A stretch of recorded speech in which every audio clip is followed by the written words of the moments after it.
So We're going to call to order the winter work session, and Commissioner Paisley is going to be joining us remotely. So I need a motion to begin approval of the agenda for the work So session. Second. All those in favor? Aye.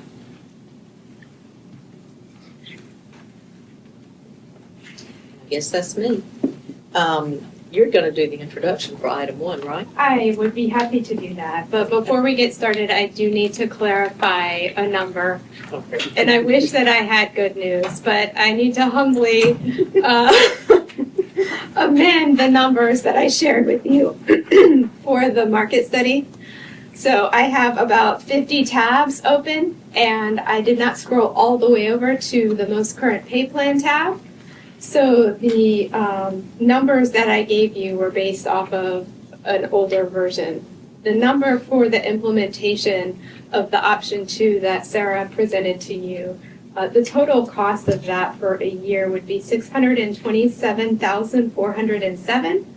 The 6-month cost would be $313,703.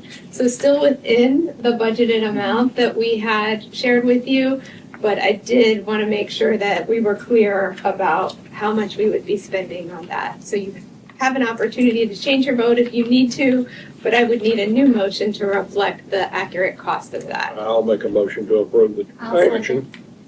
All those in favor? Aye. I would like, No, I had a comment, beg Oh, okay. your pardon, and probably before the motion was to take place would have been better. What, Yeah, okay.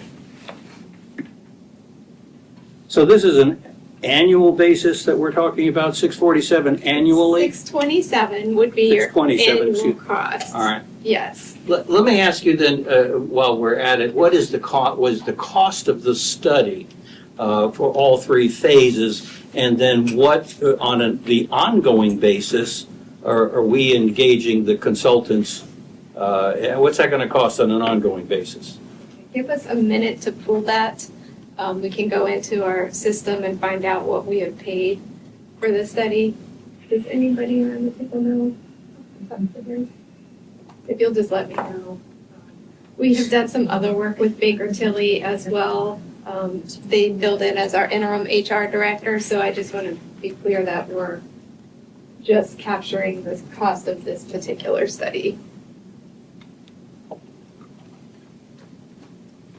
So do you want to wait on getting that before we Would make a vote? you mind? Yeah, I want to know the cumulative cost is what I'm Sure. looking.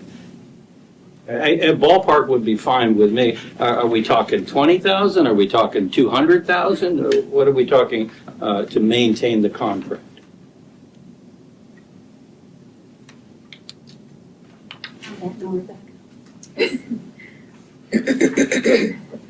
Any future engagement with Baker Tilly will have to be approved in the upcoming budget as well, correct?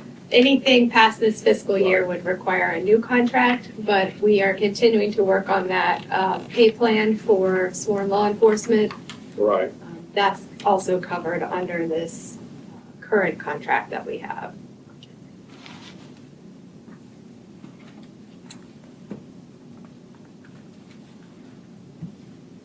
While they're thinking, Yes. who were this 3rd year, who were some of those positions? And so we call it the general government Okay. positions. It was pretty much everyone that wasn't captured in either the first study, which was your hard to fill detention, EMS, and DSS. That was phase 1. Then phase 2 was the remainder of human services. That was primarily who we did in phase 2. So it's just the general government, the elections, Parks and Rec. Help me, Sherry, think through who else is in that, you know? Taxes, did you say taxes? There are a couple of tax employees in there, yes, that was one. IT. HR, IT, Some real, finance, some really core people that legal, make things wrong. managers, yeah. I'm just The kidding. internal services, And EMS has been brought up to really like they should be? So they were in phase one EMS. You will hear today a little bit about some staffing challenges on the paramedic side, Right, which is a nationwide challenge we're seeing. okay. Yeah. Funny, all these really important first responder jobs are, every time you turn around, are taking a big hit in media especially. Mhm. And what are you gonna do if you don't have them? Yes, that is. And the one bad of thing our about it challenges. is every time we raise a salary, then a neighboring community raises their salary It is to unbelievable. be competitive, and then Yes, on the paramedic salaries, we watch that every year. Well, the nurses were striking in New York for 3 different hospitals. I remember years ago when they got ticked off, and it really Yeah, got everybody's attention. yeah. How are we doing on numbers? Almost there.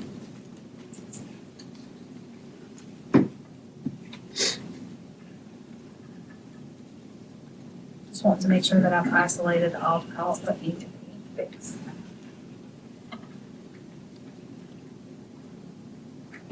If only I had deferred to my numbers, people, I would have not messed up the first time. A good lesson. It's like what you were. Because one of the findings that it was the base for the consulting and more than the other hours. Bear with me one more minute and I will have the final number. Bear with me one more Or minute. say it because they don't trust me to say numbers out loud. Trust me. I'm gonna calm down on that. We are all human. Mhm.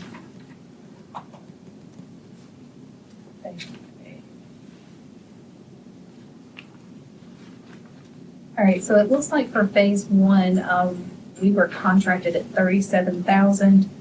Phase two was a contract of 46,600, and phase three is 49,000. We have 40 cents. Which one? Phase two? We're gonna put some of those in. It's $1,000. Yeah. That's the one.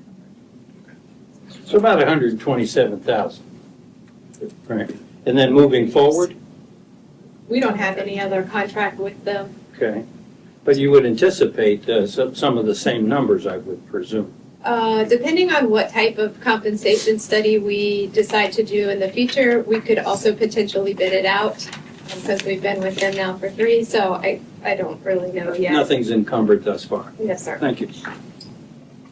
All right. So I'll make a motion to approve the adjusted numbers. Second. Second, Okay. All those in favor say aye. Aye. Aye. And all those opposed? Opposed. 3. All right.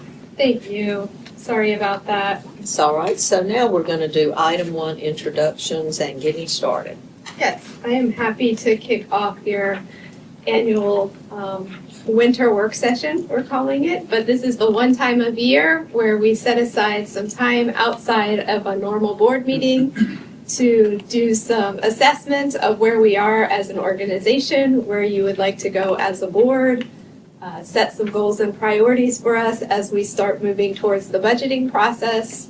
So a good day with a lot of work in front of us. We're looking forward to some rich discussion. This is very informal. We want to share all information, ask questions. No question is a bad question. So we're looking forward to our time together as we work through this agenda. Thank you also for your willingness to try something new this year. We have brought on facilitators, which to my knowledge, we've never done here in Alamance County, especially for a board work session. So our 2 facilitators, you have spoken with them before today, but we have Miss Amy Cannon and Mr. Neil Emery. They are employed by the North Carolina Association of County Commissioners, and they are going all over the state, working with counties in board retreats and work sessions and meetings. So they have a unique perspective. They know what's going on across the state, what kind of conversations are happening in meetings just like this. And so we're really excited to have them. A little bit about both of them. So Neil here has been in local government. He has over 40 years of experience. His career as a county manager, he started when he was 24, and he started in Caswell County. He then moved on to Transylvania, Caldwell, and ended his career with Harnett County. And he's been on the staff of the Association of County Commissioners since 2008. Miss Amy Cannon brings over 3 decades of leadership experience. She was the former county manager in Cumberland County. She also has been working now with the Association of County Commissioners. She advises county managers. She facilitates peer reviews, and she helps boards with strategic planning and work sessions just like this. So they are going to help us move the conversation forward today. We're excited to try this with you, and you have the agenda in front of you. Is there any other housekeeping items that we need to tackle before we get started? Okay, I think we're ready to begin. So, you all want to jump in there? Do you need Jump in. Okay. Let me grab my agenda. Thank you, Heidi. On behalf of our association, I want to thank you for the opportunity to be here today and to be a part of this. This is something that we're finding more and more counties and boards are engaging in, is the need to come together in a work session environment to talk about governance and how they work as a board and to build those relationships to make them a better working team, just as you expect your department heads and your employees to try to strive to be better every day. I think it's also important to note that boards need to strive to be better every day. And this is a step in that. And we hope from our backgrounds and knowledge, we can bring you some sense. Sometimes when we talk facilitator, it's somebody who just drives the conversation. What we think we bring to the table is we've both been involved in local government and can appreciate and understand the challenges you face, the issues you face. So we hope that we can bring that into the conversation as well. And our first segment is about board relations, working together, and good governance. And I just want to touch on some key points there. Then Amy will take a portion of the program. Again, thank you for having us. And on behalf of our association, we thank you for your membership. As we all say, 100 counties strong speaks with a louder voice than each one individually. So we think it's so vitally important to have all our counties on pulling together as we meet the challenges you're going to discuss later today in regards to big beautiful bill and to the challenges you'll face in tax if we have reform there, what implications may be. So it's important in that regard. As we start, we're going to talk about board dynamics, working together as a group. Most of you are probably, when you're on the campaign trail, it's all about selling yourself to the voters and that you're the person to meet the challenges of the county. But once you become on the board, you have to totally change hats and become part of a team. As I think if you'll check the statute, the county commissioner has no authority whatsoever. A majority of county commissioners have quite a bit of authority. So it's about working together as a group and how important that is. So we're going to talk about board dynamics, and as it relates there into policy development, as you develop policy, which is the board's role, is to develop and implement policy, and how you work together to make you have the best policy possible. The implementation then, when you turn to staff, to put that in place, and the roles there and responsibilities. And it all begins with relationships. And we're going to talk about that, board relationships as it relates to each other, and how you work together as a group. Now, let me point out, we're not here to say y'all need what you want to agree on everything. You're going to agree to disagree. And that's the beauty of democracy, is you have disagreement. But the risk is not letting that cloud judgment and decisions made, but rather be able to set that aside as a board and work together as a team, even when you may disagree. So board members working together, working with the chair, and then finally with staff. And staff, as you know, none of you are here day to day in the operation of this county. You're dependent greatly upon staff and having that relationship to work together.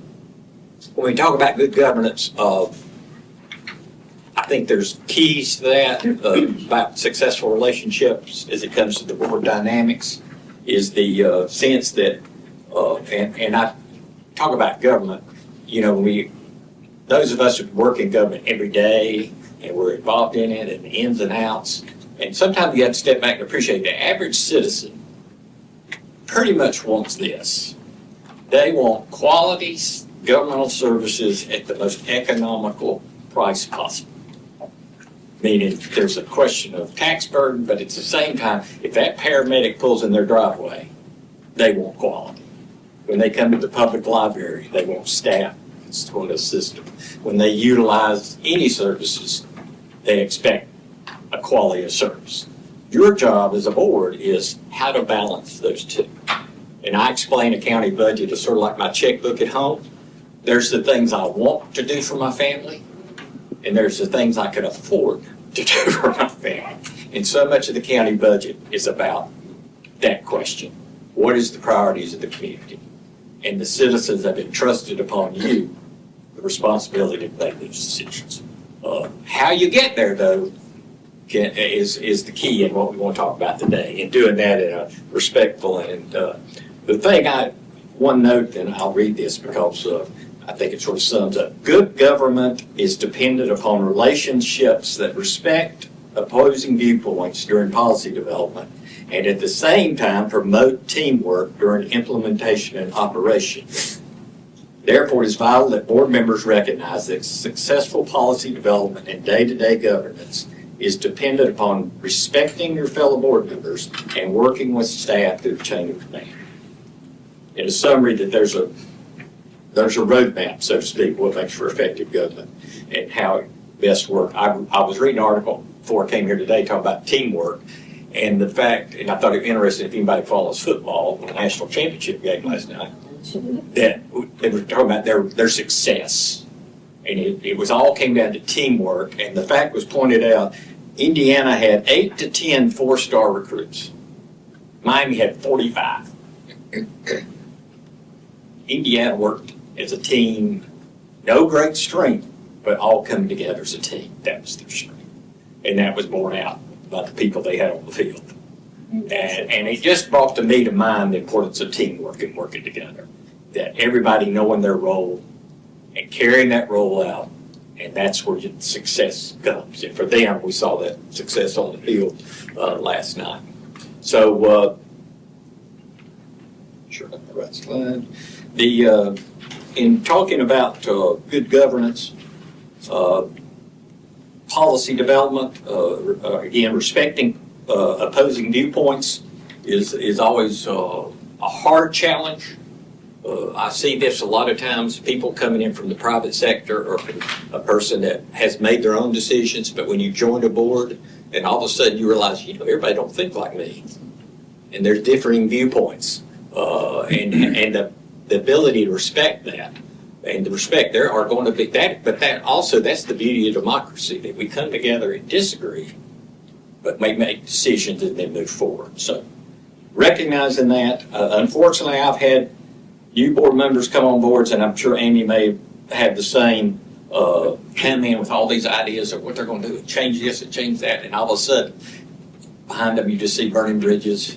And the hardest thing y'all got to be able to do is count to 3 if you're going to make a decision for the board, and not becoming an island on the board. That's a thread that you run.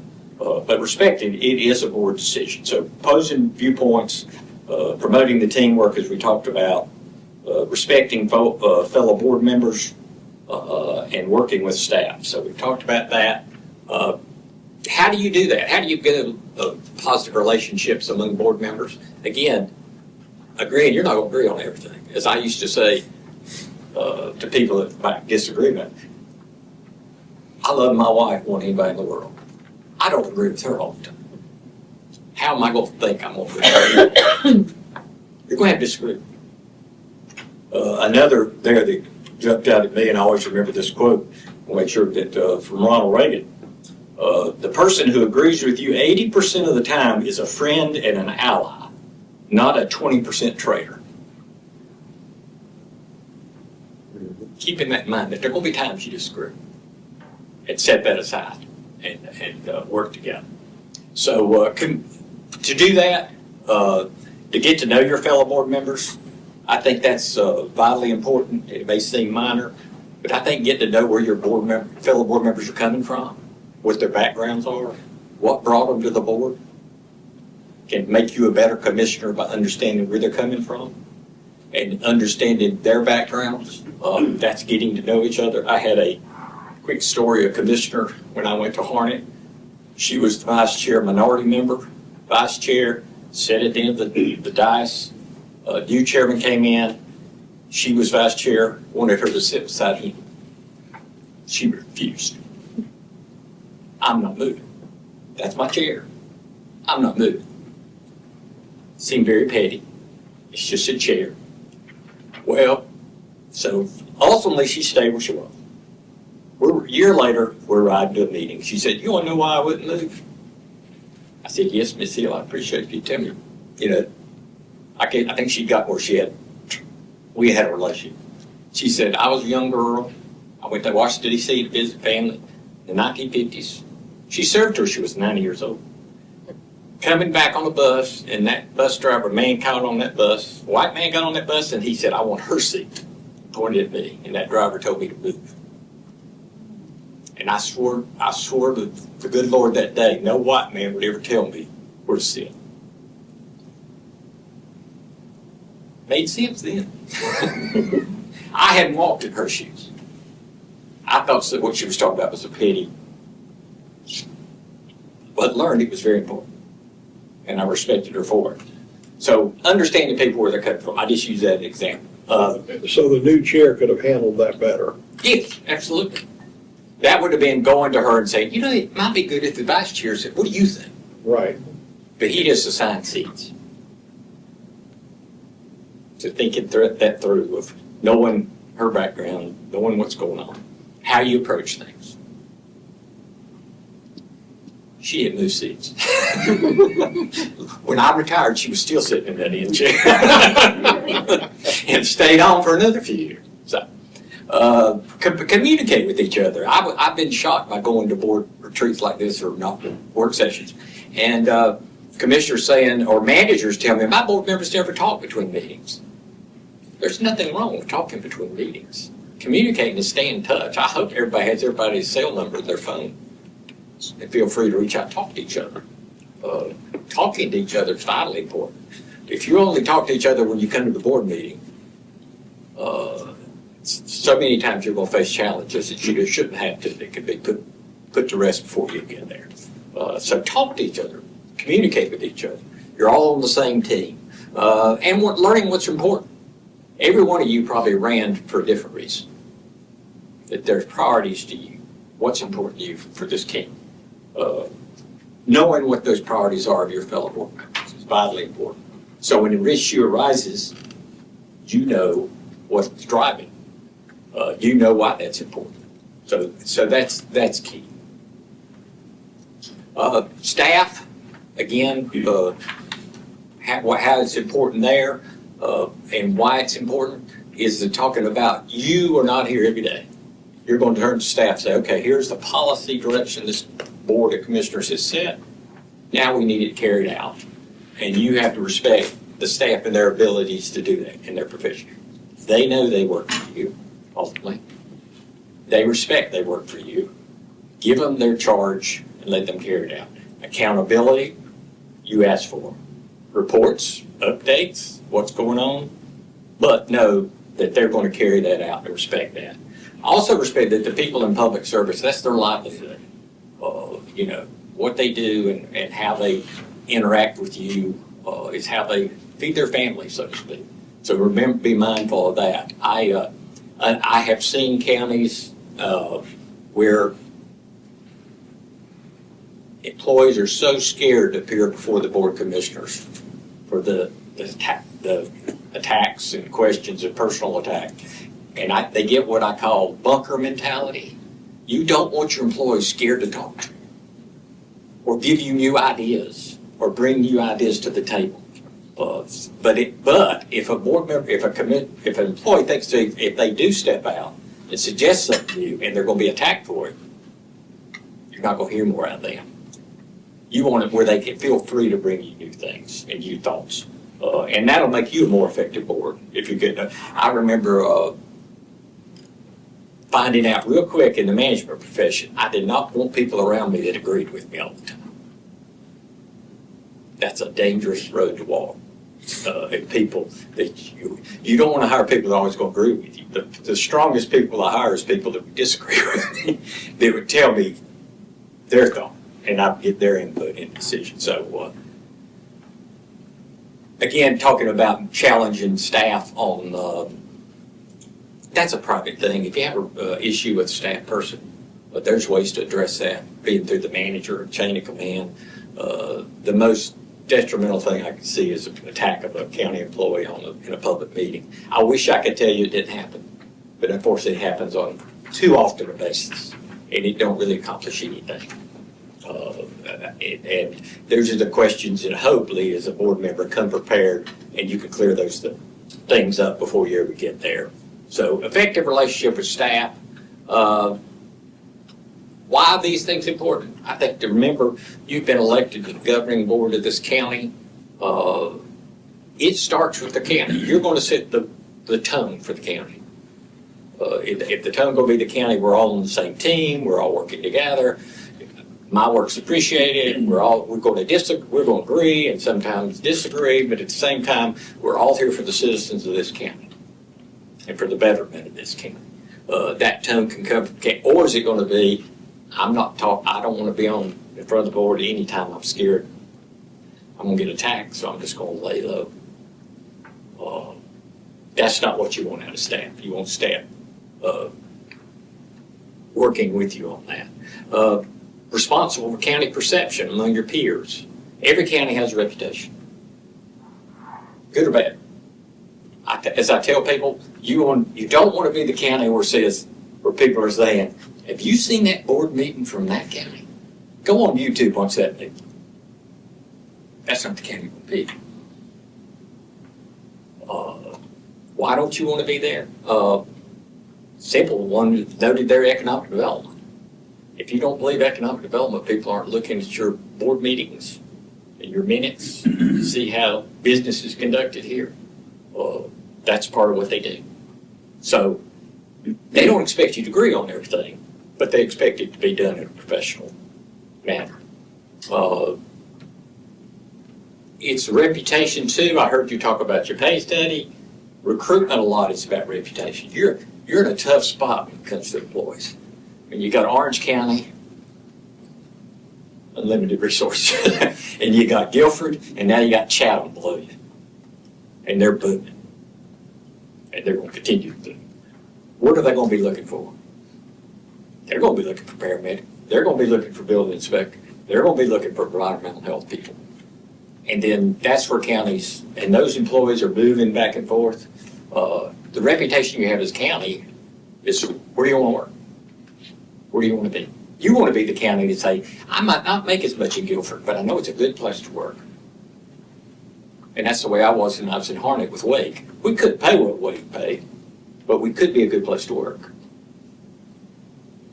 And that was where we tried to give them the funds to help to do that. So county reputation and what you do as a board, the tone you set does have an impact on staff. It has an impact on the quality of service, has the impact on your economic development, has the impact on this, the recruitment. All those things can come into play with the board dynamic.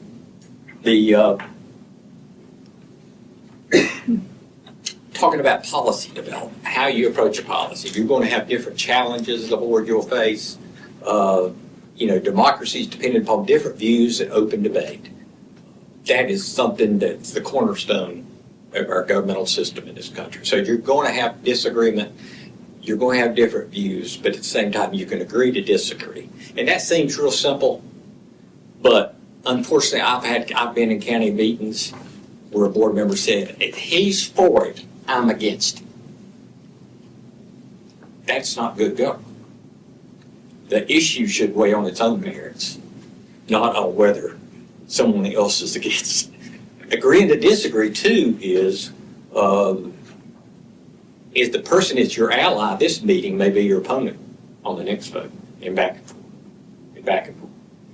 So if a board, it's not a healthy board to see a board vote the same way every time. Unanimous votes are not a good thing.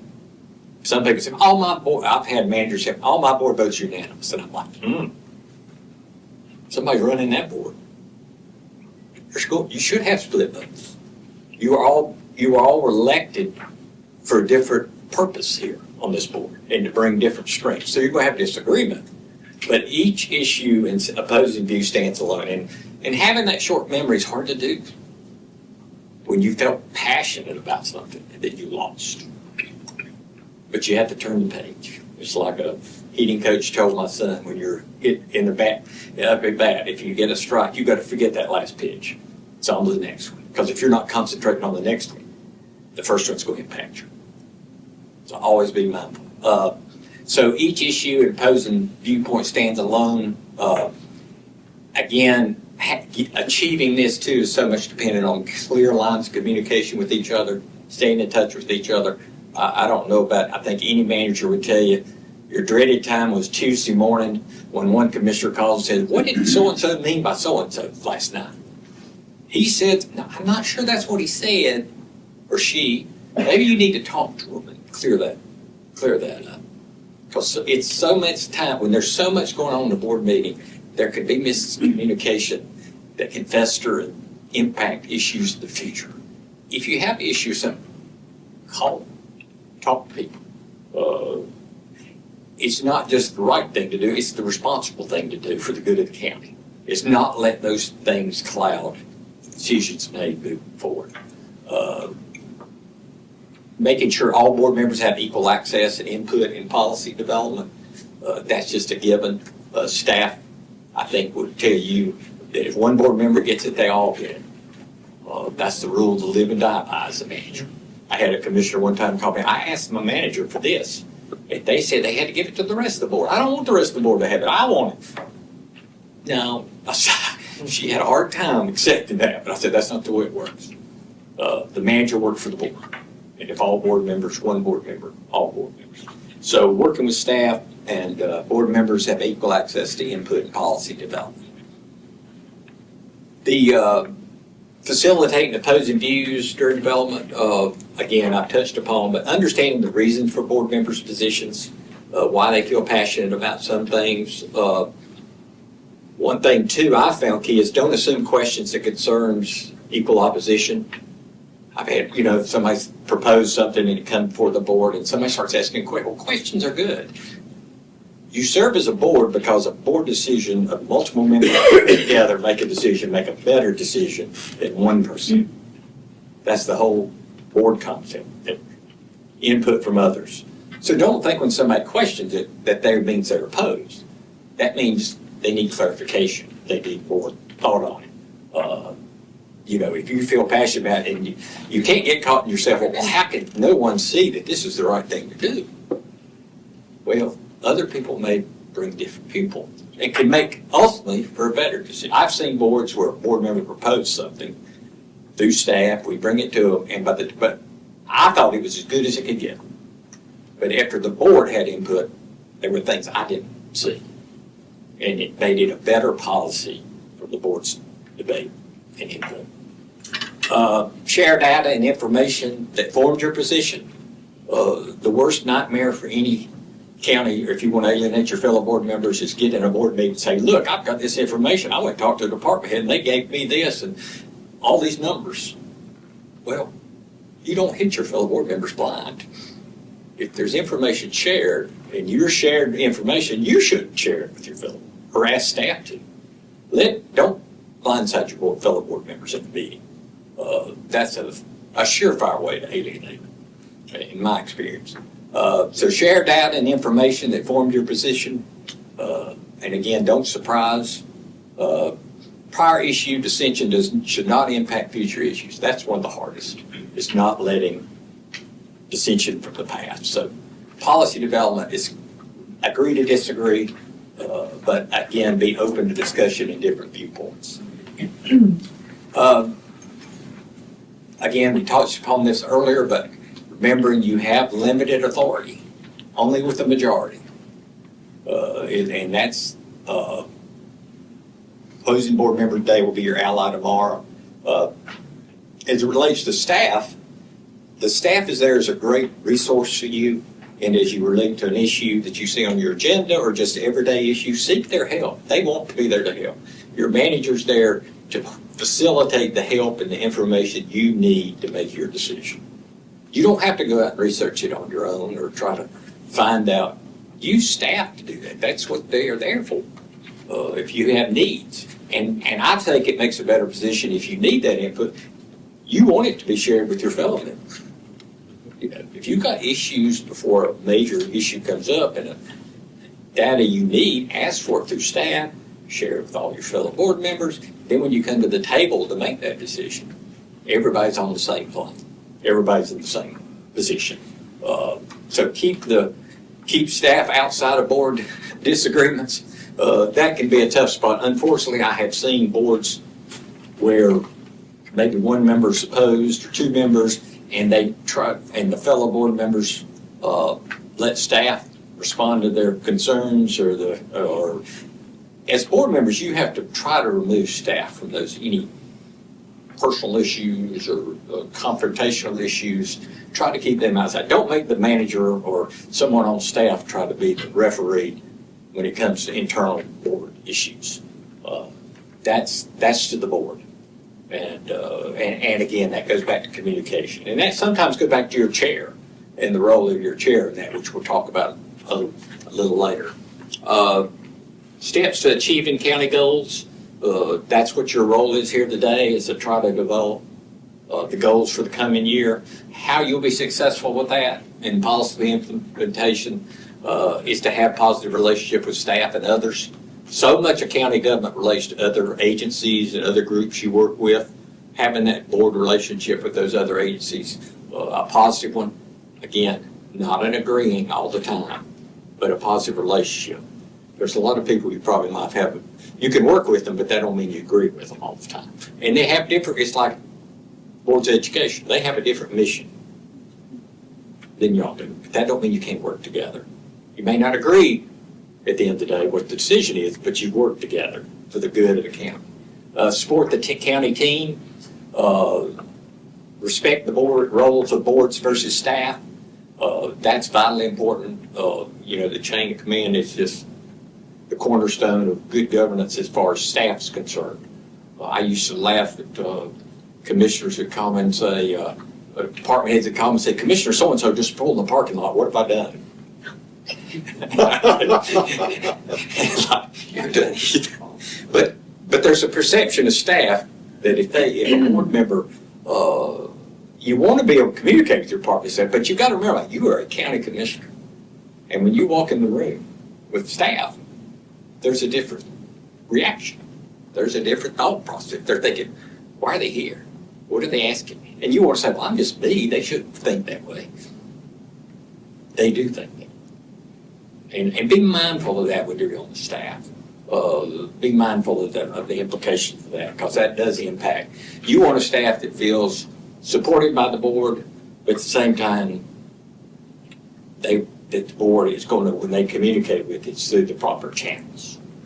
So that can, I remember doing a retreat and we were talking about this issue, and the board member challenged me, he said about roles. He said, well, I tell you what, I was coming to this retreat today. He called it a retreat, so I'm going to use his term. And he said, I saw a fire hydrant leaking. And I thought, that needs to be fixed. So I called the head of public utilities, and I said, you need to get a crew out there and fix that fire hydrant. And he said, there was nothing wrong with that. Why should I bother the manager? I said, you just got a favor. He said, what do you mean? I said, that public utility director probably had his whole day planned out. But when you told him to fix that fire hydrant, he pulled a crew from somewhere else and sent him to fix that fire hydrant. So where's that crew supposed to be? You don't realize when you call those, it makes an impact. He said, well, I hadn't thought of that. I said, yeah, they pulled it. I had a commissioner one time ask me, he got on the board and he had a supporter who had trouble getting building permits for his foundation. He'd forget to get his permit. So he'd call Joe and say, Joe, could you get the inspector out here? My footing, they're pouring the concrete. I got to have somebody out here. And he'd say, Neil, could you see it? I said, Joe, you got to be careful about that. He said, well, no, I said, okay, we'll take it. Well, it's happened 2 or 3 times. Finally, I said, Joe, I tell you what, I'll do it. We'll do it. But I want you to call the person where that inspector was supposed to be and tell him, oh, the inspector's not come to your house this morning because Commissioner so-and-so's friend needs a food inspection. He said, I guess you're right. He never asked me again. He never asked again about inspection. But, so anyway, back on the respect of the both the board and staff, and then, again, we all know in the room that you all develop the policy and the staff is responsible for the implementation. So having those teamwork and working together in those relationships goes so far in making that happen. I want to now turn to Amy to talk about a few slides in relation to the budget.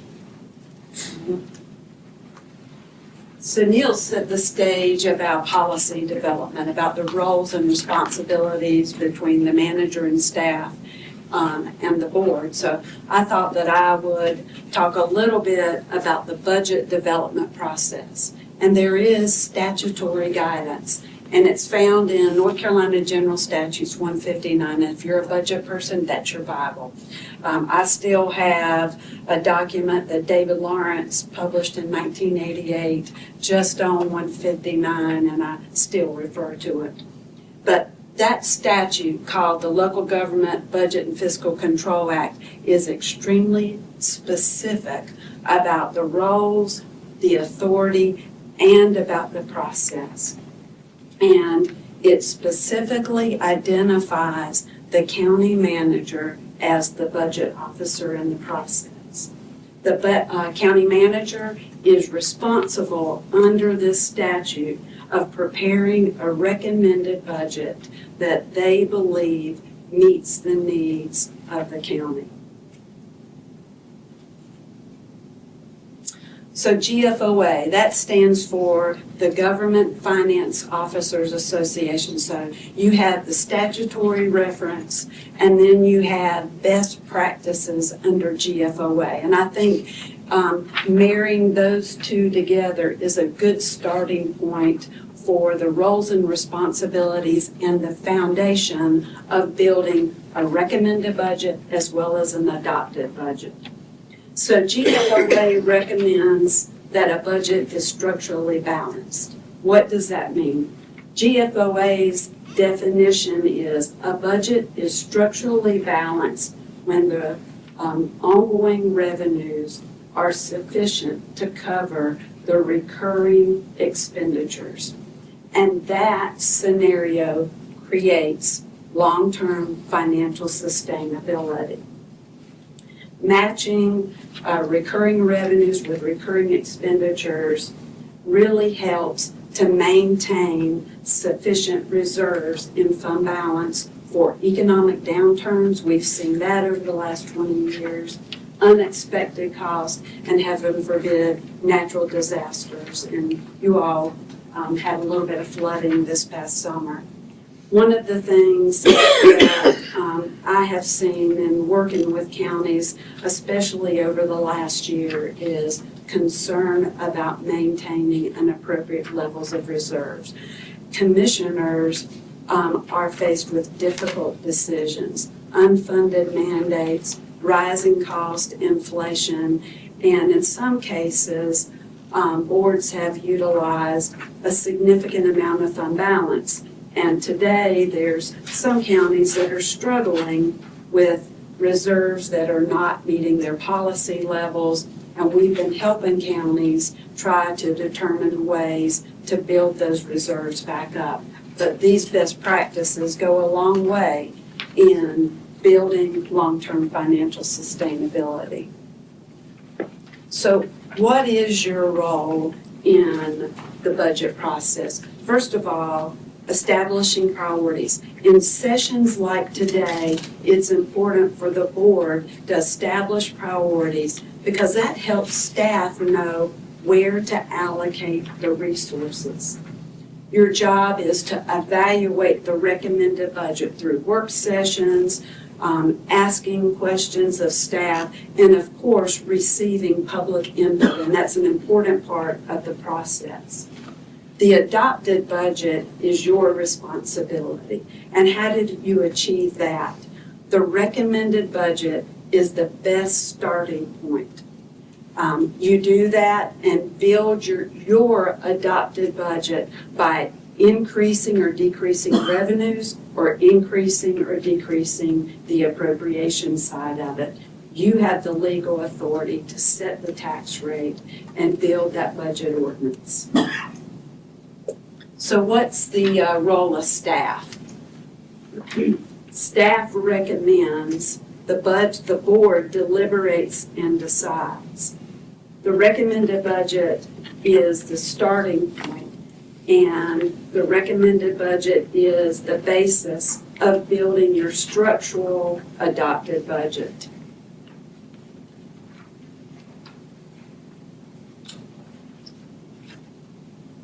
The adopted budget is your work product. Again, it's your legal authorization to levy taxes and spend taxes. The board can change the recommended budget through the process to build your adopted budget. It's your decisions, and you become accountable for the adopted budget. Neil, I'll turn it back over to you.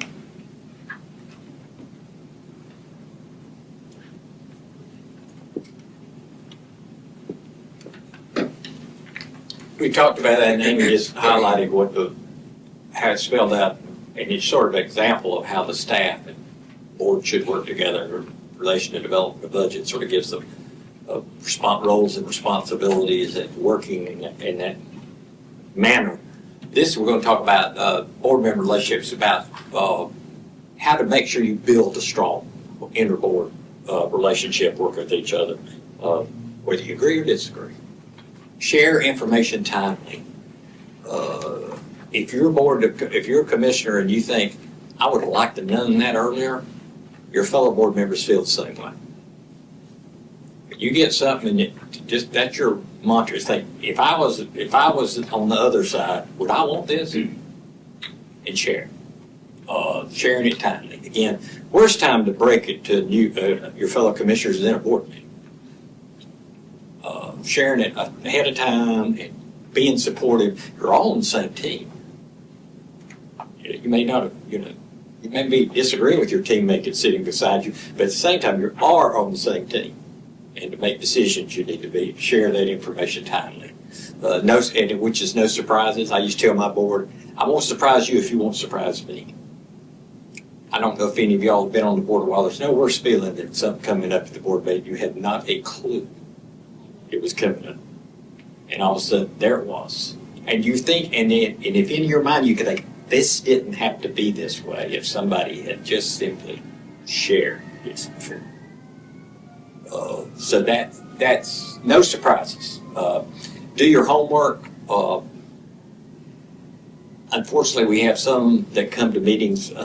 The worst thing as a manager is that you get an issue on the agenda, and the first question asked is answered in the first sentence of the description memo in the packet. And you're like, did they read that at all? So when you get that packet, doing that homework, and I will tell you that staff would appreciate it. If there's any question you have about that packet, please call that staff.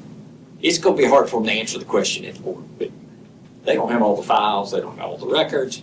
Plus, if you ask the question before and get that clarified, it can be shared with your fellow board members. The manager could say, hey, that we had asked for some clarification. We'll make sure just make sure it's clear. Everybody's on the same page.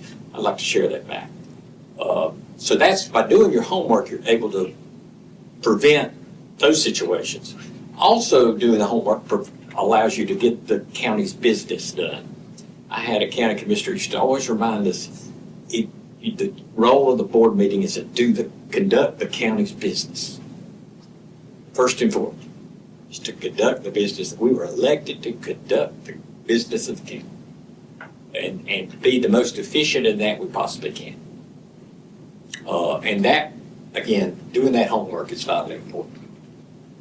You don't want to, as one manager said, I have a board member who comes in the meeting and opens his agenda packet as he sits down. That's not fair to your fellow board members. It's not fair to staff. doing the homework. Another thing that's hard is, and this could be a part of a team, is supporting county. If you oppose the issue, everyone knows you're opposed, you vote against it. But if the policy is being implemented, you have to support carrying out that policy in the best manner possible. And that's where support county policy implementation once adopted. Again, the team has decided this is what we're going to do. And I challenge people to say, would you want, if it was the reverse was true and you won the issue 3-2, would you want to carry it out in the best manner possible? That should be the time for dissent, and it is behind you once the decision's made. And staff is the same way. You want a staff that will bring you new ideas, will give you thought, but once that decision's made, they're going to get behind that decision and support what the board's done. But please don't take it as a slight when they do support it, because if you were on the outside of the issue, thinking staff's against you because they're not supporting you when the fact you vote against it. They're going to support what the board's saying. So, supporting that. Relationships, the successful chair, key here, the chair can be such an important part. It's not like a mayor. The chair is selected by their peers to be their chair and to conduct the meetings, and then to whatever other role this board deems for the chair. Communicate with all members. I think that's vitally important for the chair. If a board member brings up an issue and the chair is aware of it, I think it's important to share that with others. You don't want a chair that say, "Oh yeah, he told me he was bringing that up." You could have given me a heads up before the meeting. Sharing information with all board members, going back to what we talked about, and shares all information equally and timely. I've heard board members feeling like they were alienated. They felt like they were in the minority, and that there was things going on that they weren't aware of. I always remember the story. A lady, she was the first female board member, and she said, I sat through a few meetings, and we'd get to something that was contentious, and they'd say, let's take a 5-minute recess. And then I thought, then they'd come back and everything was settled. What are they doing? She said, I finally followed them. They were going out to the Coke machine, and they'd work it out there at the drink machine, and they didn't come back in the board meeting. She said, that's not good government, is it? And I said, no, that's not good government. But she realized, so sharing among all equally and timely, that's important. And the chair to make sure that's happening. And the chair to make sure that with staff that's happening, that we need to get this information out. We need to make sure it's available to everybody. Board relations. The chair can play a vital role there. There are disagreements going to come up. You feel passionate about your views. Passion gets in the way sometimes, and feelings get hurt, and people get upset. And I think the chair can help not put the staff in a position of trying to soothe those waters, but rather help guide that. I've had many times call the chair after a meeting and say, I think they're totally at odds, board members. We need to. Let me call them. Make sure they're good.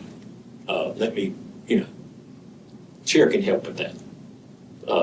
And that's a great help to the staff if the chair steps up and helps with that. Because again, staff can be most effective when they're not caught up in the inner conflicts of the board. That's not a good place to put me. So board relations, knowing what your fellow board members are. Now, again, this is totally up to this board what you want your chair's role to be. The chair, where do you want the board? I don't know. Every county has a different development process they go to. I won't go into that, but each one does. Whether you want the chairman to be the spokesperson for the board. I know counties where once the decision's made, the chair speaks for the board. I've had other counties where commissioners have to speak for myself. I don't need anybody else speaking for me. That's the board decision, how you want to approach that. But a lot of times boards elect the spokes, and you know how it normally goes with the chair speaks for the board at public events and different things that go on. But you establish that role. and the facilitator of conflict. If there's things going on, it can fill that role of the board. Also with staff, manager and staff, sometimes the chair, you always run the risk as the chair of sending closer to staff than the other board members, because you simply have to sign documents. You have to do things. It just becomes natural. Sometimes the chair has to make sure it's understood that that's not the case, that I'm just carrying out those duties as chair. But also, it's good for the manager to feel like they have a listening ear if there's issues they feel like the board, to share with the board, through the chair. That's important. So that can be a role there. And with the staff, I can tell you in my over 30 years of working in local government, the most impressive thing was the public servants that worked around me. People ask me if I miss the work. I say, well, some days I don't miss the work, but I do miss the people. Because of what I find, most public servants are dedicated professionals that have a calling to be a public servant, and they really want to serve people. How you communicate that can determine how effective they are in their strength. Again, as pointed out, you have the manager system of government, having that person to oversee. It's sort of like, I use this analogy, it's sort of like, I'm going back to football again, but if y'all are the owners of the football team, managers, the coach, head coach, you don't go down there in the middle of the game and get involved with the decisions the head coach has made. Now, if you don't like the decisions the head coach made, you deal with the head coach after the game. But you can't be down there in the day-to-day in those decisions of county operations. You've entrusted the staff. You've entrusted the manager to carry that out. And I told there's a real risk for a board member. If you get involved in the weeds, then you're tying up your time to not deal with the things you should be doing, the important things. I had a lady, a commissioner, correct me, you commissioner, I said, you don't want to get down in the weeds. And she says, what if nobody's mowing? So I said, well, you go to the manager and say it needs mowing. Well, later on she came back to me and said, I know what you're talking about. If I get caught up in the day-to-day and try to get caught up in personnel, and I try to get caught up in these decisions, it takes me away from what my mission really is as a commissioner. Because being a county commissioner is hard. Being a good commissioner takes a lot of time, dedication, and effort. And so reserving your time to do those things rather than get I always remember funny when a new board member came on and he couldn't understand why the county manager hired department heads. And one of my old veteran commissioners said, oh, I want the manager to hire a department head. He said, why? I said, well, if 50 people apply, that's 50 voters that applied for this job in the county. How many's going to get the job? He said, one. He said, that's 49 people have been made mad and one is happy. That's not good politics. But he was kidding. But at the same time, staying out of those is vitally important. But the staff, the chief executive officer is that head coach for your organization. Communicating with each other both ways to prevent surprises. Your manager would rather hear bad news early. If there's something bothering or something, an issue, I don't know about Amy or Heidi, but if I hadn't heard from some commissioners in a week or so, I got worried they were mad at me. So I called them to see how things were going. and every commissioner communicates differently, but your manager wants to get that input from you. I used to laugh at Monday morning was always great. Before we all had cell phone, Monday morning was always great because that's when everybody go to church on Sunday and hear all these complaints. Then they'd call me Monday morning to follow up. Now it's a text. Now the managers tell me it's a text at 11 o'clock at night. Now, so, but communicating with each other and making sure that staff, constituent services. I know sometimes we hear counties saying, citizens come up to you, you want to be responsive. Work out an arrangement with staff how those are going to be dealt with. My arrangement with my commissioners, if you have a citizen, please, here's what I'd ask you to do for my thing, is say, I'm going to ask the county manager to call you, or whoever they feel appropriate to call you. And if you hear back from that citizen and it hasn't been resolved, or they haven't had a response in 24 hours, you let me know. And we fail. if we had. And that worked pretty good if they would get, because the worst thing you get, and you can really get challenged if you get boss say, well, I'll go talk to the manager, then I'll come back and talk to you, then I'll go back. Put them in connect them to the people where they help. And your staff's there to do that. And again, that chain of command, as we all know, any organization, how important that is. That's the success of any organization. Whether from sports to the military to whomever, having that chain of command and respecting that. Not saying you can't communicate with each other and work with each other, but at the same time, respect those roles will make you for a more successful board.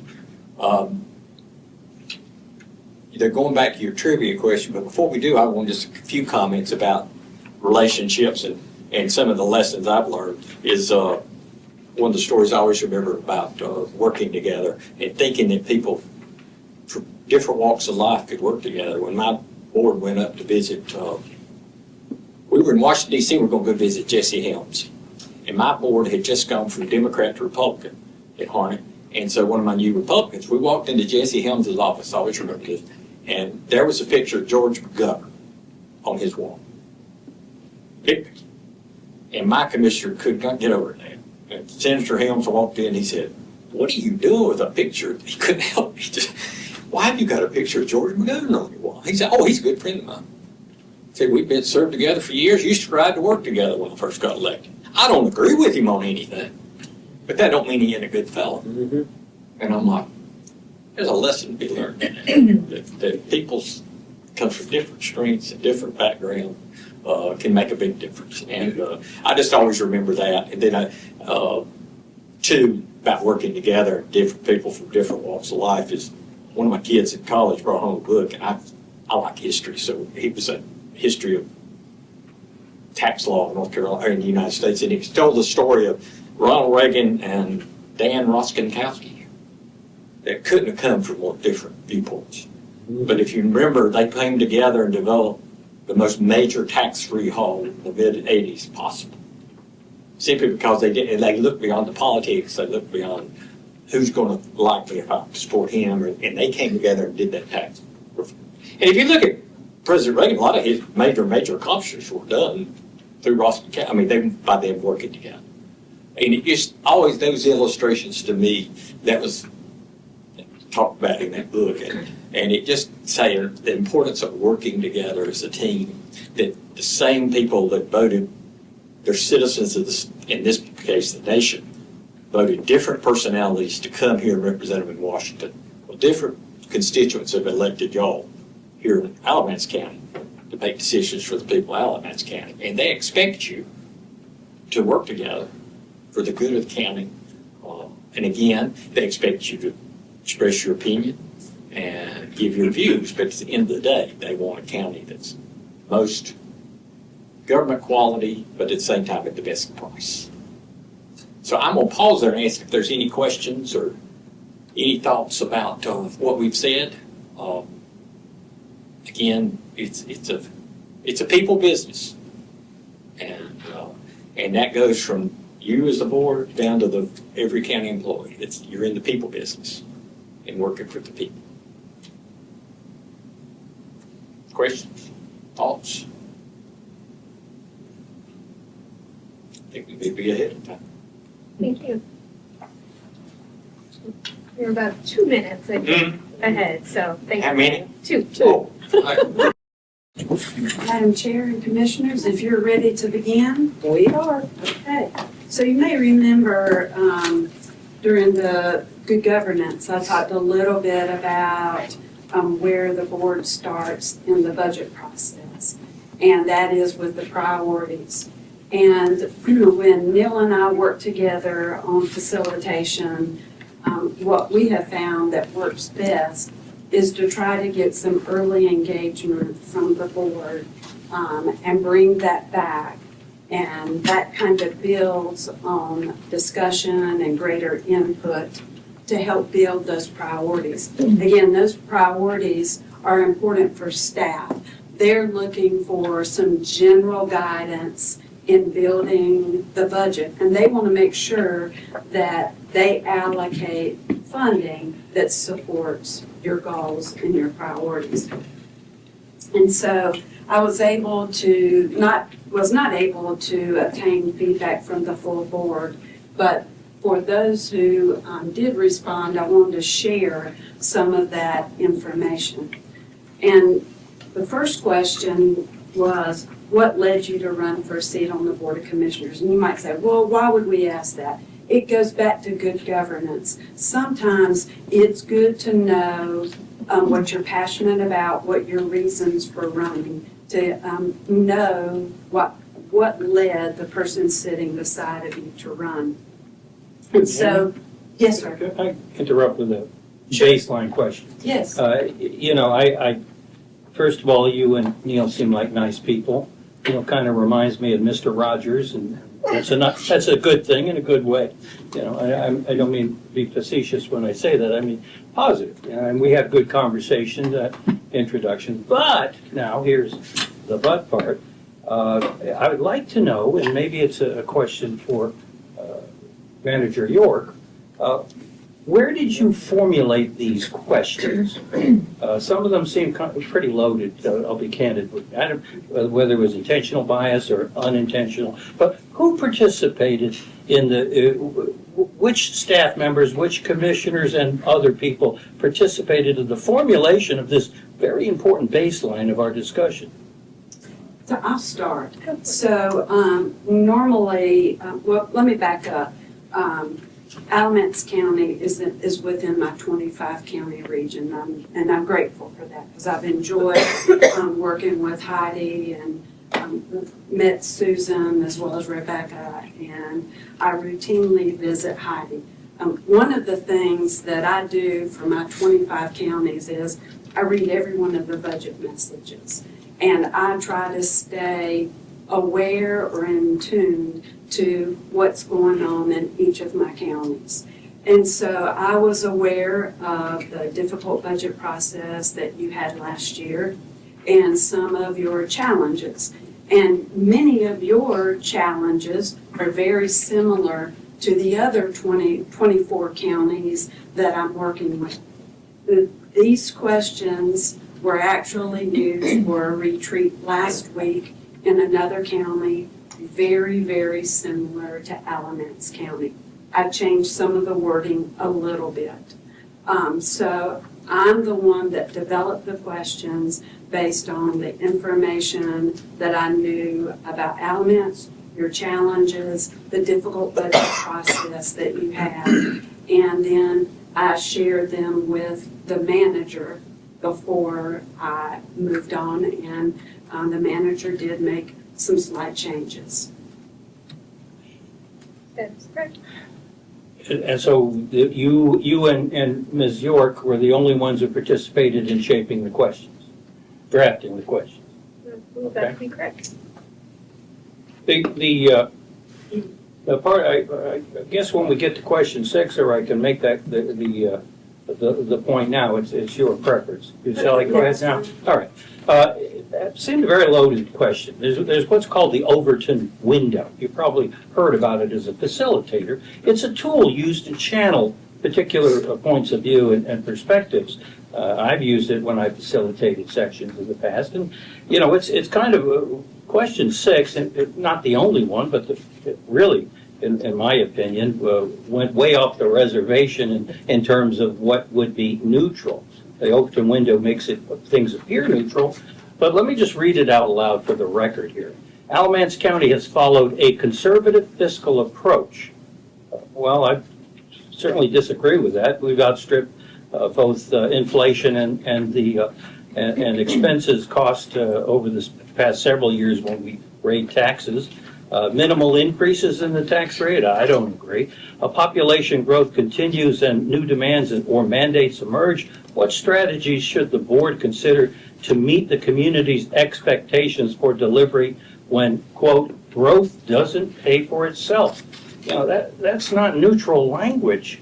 You know, it might not, I'm not alleging any intent but it sure steers the conversation off. There were no questions in all of the 8 questions put to the board. What about cutting expenses, cutting the rate of growth in government, which I think presupposes our positions where now I have to respond, which is why I didn't participate. I have to respond to things that are kind of slanted in a particular way. Well, let me say this, the word growth was used because of your population growth. You've grown both economically through economic development, but you've also grown through population, which increases your service level and service expectations. I used the word strategy. Maybe if I had said about raising taxes, then maybe that would not have been neutral. But I really tried to open it up. What strategies? A strategy could be to further reduce your budget. And so I tried to keep it neutral and keep it high level. What strategies? Not just raising taxes, but what other thoughts or ideas that you may have. Again, the goal of the NCACC is to serve all 100 counties and to be one voice. And certainly we try to be very biased in what we do and politically neutral in facilitation and all of the consultation and advice. You meant to say unbiased. Unbiased, Yeah. I apologize. Thank you. Any other questions or thoughts? Okay, I'll jump right in. Maybe just an observation based on the past several years' history. When you look at a study that was done, I believe it was in 2009, and I've brought this up a number of times. I wish we had I wish now more probably than I did back then. We didn't want to spend the money to get that study updated.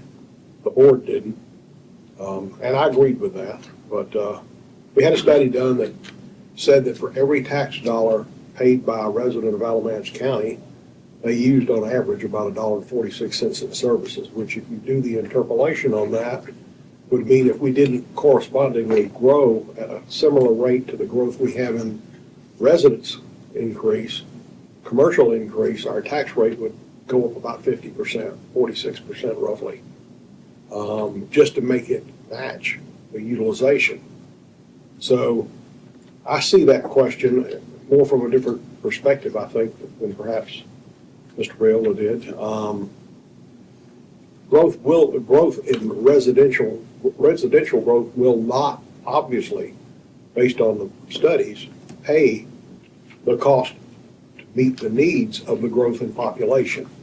We have got to have an open mind about business growth, how we manage bringing new industry into our community.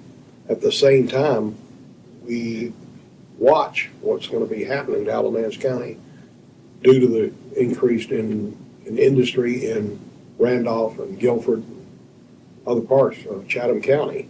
So I think it goes back to what Mr. Emery was saying. Everybody comes from a different place. It's kind of like reading scripture. You take it out of context, 5 people will record it some way different. So it shows where our priorities are and what we see is what's coming on for that. So I thought your questions were great. All right. So what led you to run for the Board of County Commissioners? One person said that they had built a life on volunteerism and they thought this was another opportunity to impact positively the quality of life. Also, many commissioners are passionate about different services. I worked with a commissioner who had an addiction many years prior to becoming a commissioner, and he was extremely passionate about opioid addiction, and everything that he did and every vote was centered around that. But knowing that helped me better support that commissioner.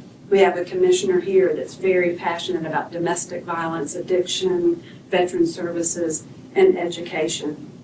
And then another commissioner from a business perspective was interested in seeing the county operated like a business.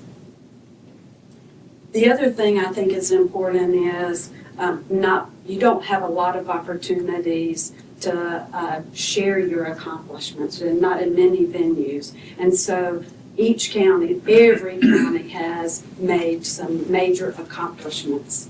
So supporting schools, the commissioner believes that their support for schools is an accomplishment, as well as supporting public safety and also preventing another tax increase. Improving education and those services around behavioral health, veterans, and domestic violence. Another commissioner, as far as an accomplishment, ensuring that the county is operating efficiently with sound management and without being a training ground for other counties. Neil mentioned earlier in his presentation, you have a real challenge with your surrounding counties and their per capita income. It is very difficult for Alamance not to be a training ground for other counties.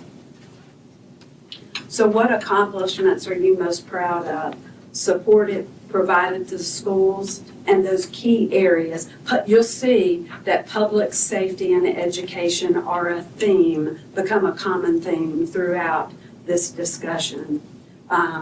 Establishment of recovery court, a public defender in Alamance County, full funding of SROs, 2 commissioners mentioned that, and excitement around the 2018 bond referendum that passed. I also understand you have a public safety training center that's a regional concept with your community college. Commissioner is very proud of the individual fundraising that went into effect for purchasing apparatus for that key facility so that your public safety individuals don't have to go several counties away. They can do that here in your home community. I then ask about what you believe are the most significant short-term challenges. And this is the information that I think is key for staff to hear.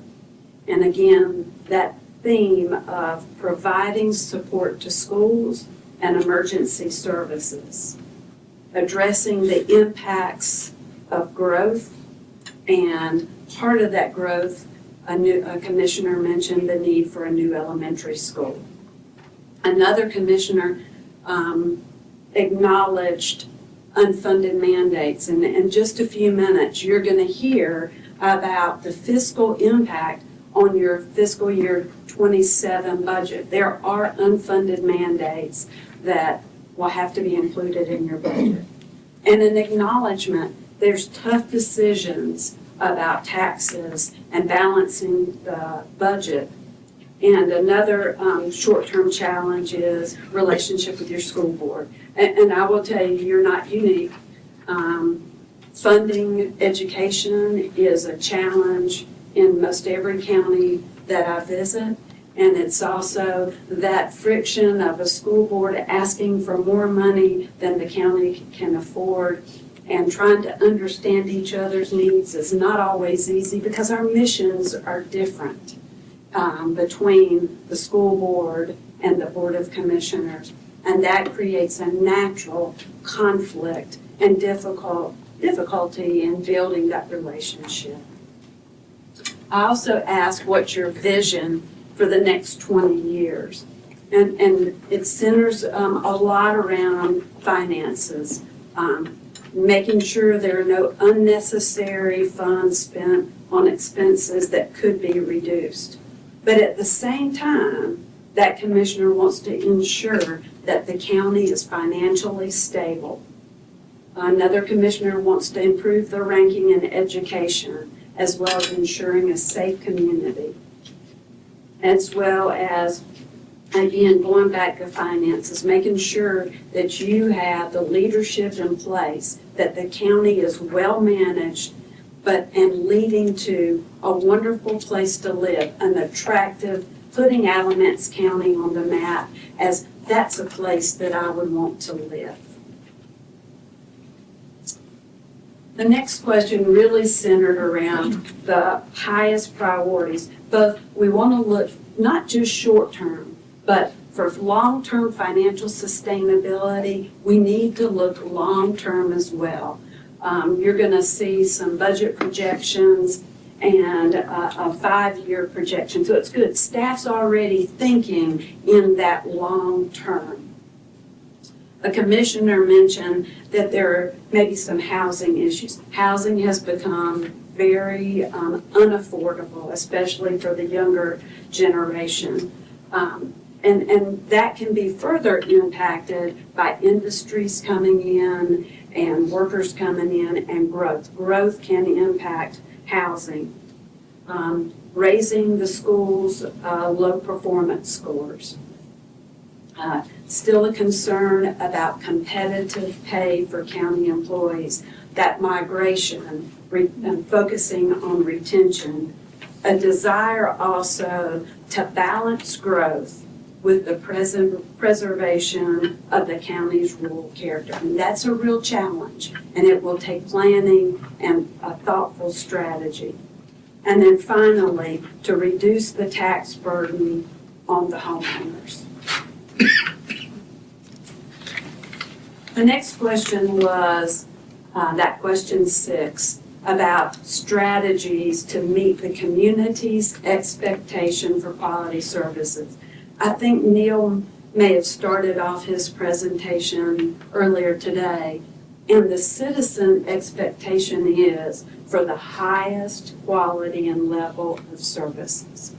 And that becomes difficult to meet that expectation when your revenue is limited.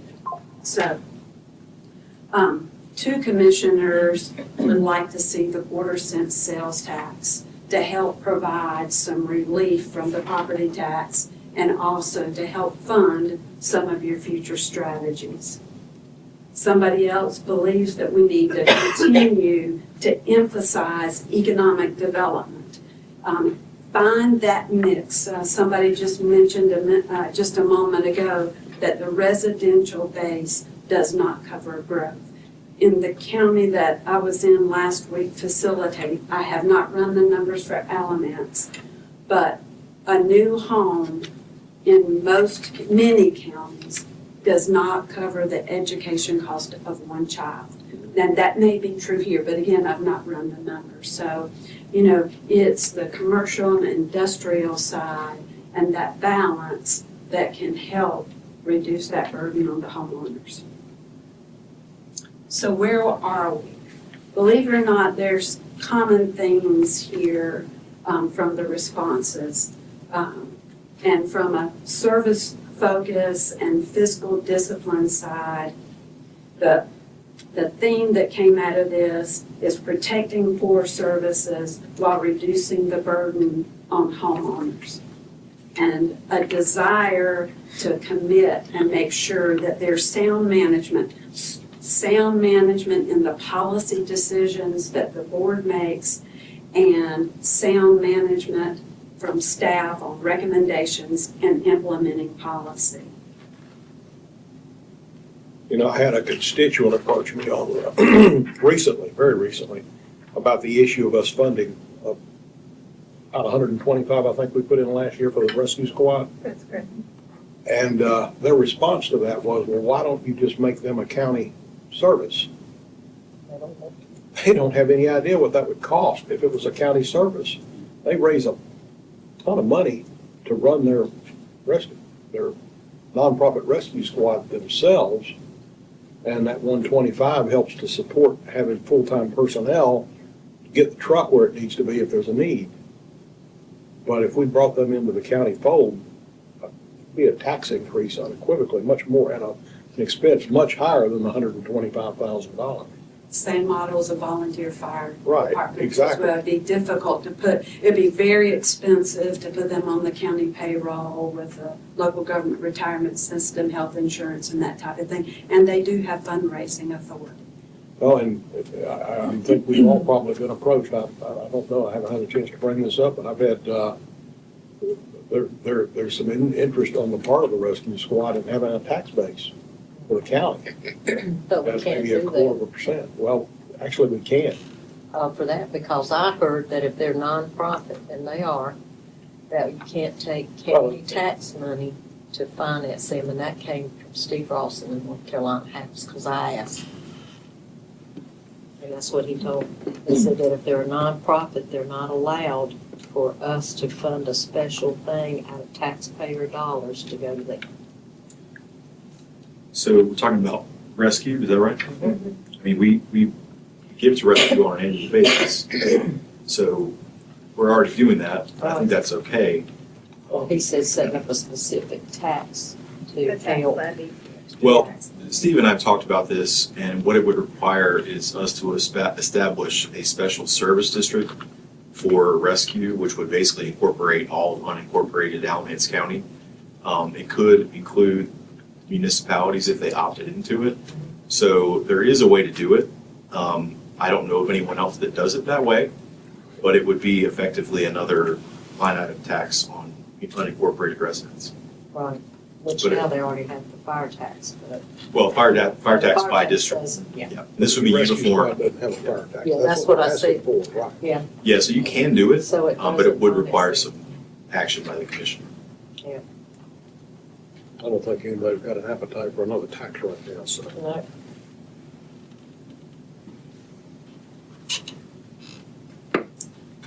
Community stability and public safety drivers. There's a concern for behavioral health, but also looking at intervention. So public safety includes prevention, it includes treatment, and community stability. The challenge is managing growth without losing its identity. Everybody wants to maintain their rural character, but that becomes very difficult, along with the growth pressures, schools, housing demand, service expansion. There was also a common theme around workforce and long-term competitiveness. Improving education outcomes builds strong schools, and economic development does rely on a strong public school system to build that workforce readiness, as well as the involvement of the community college. Maintaining competitive pay, again, you don't want to be a training ground for other surrounding counties. So at this point, I want to pause and ask you, is there anything that needs to be added or refined as far as the priorities or the feedback? Anything that you'd like to add? I'll add we need to consider performance metrics, which is part of what's in the pipeline. But I didn't see it as part of the questionnaire. What are we doing to mitigate the expenses, if not perform better? Those need to be reflected in the questionnaire. It didn't happen. So I'd like to see that added. There's an argument that Steve's made, Commissioner Carter has made about we're getting more money back than we put in. I don't subscribe to that study. There are other studies that show that growth, contrary to the survey, should pay for itself. It depends on how we manage it. We're growing, therefore our tax base is growing. Just on the final point is, we're looking at pre-COVID. We got a bucket of money, as did all the municipalities, from COVID, from the COVID dollars. And that's part of the calculation. We should be measuring pre-COVID for what we're getting. And then the fact that the expenses have outstripped inflation and the population growth here is something that should be considered as well. But it wasn't part of the calculation. You may hear a little bit more about that after Neil and I finish this session, and also from the budget side of it. I've added performance metrics. Is there anything else that you'd like to add or amend? Yeah, just that more than performance metrics alone, reducing the cost of government, the spending. What did you mean by getting more back than we're putting in? Your comment, your study that you've cited a couple of times now, is that we're receiving more money than we're putting in. No. Oh, the other way around, The excuse other me. way around. My misspoken. $1.46 of expense for Yeah. every dollar of revenue and tax. Okay.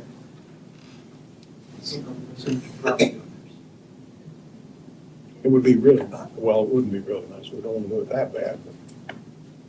But if it balanced, it would be much easier to do. Steve didn't present it right in the first place. You want to borrow my hearing aid too? I can give you one. Coming to my mind was, is this conversation going on, one is, seems to be a theme, is financial stability. And I'd asked each board member, what does financial stability mean to you in relation to the county budget?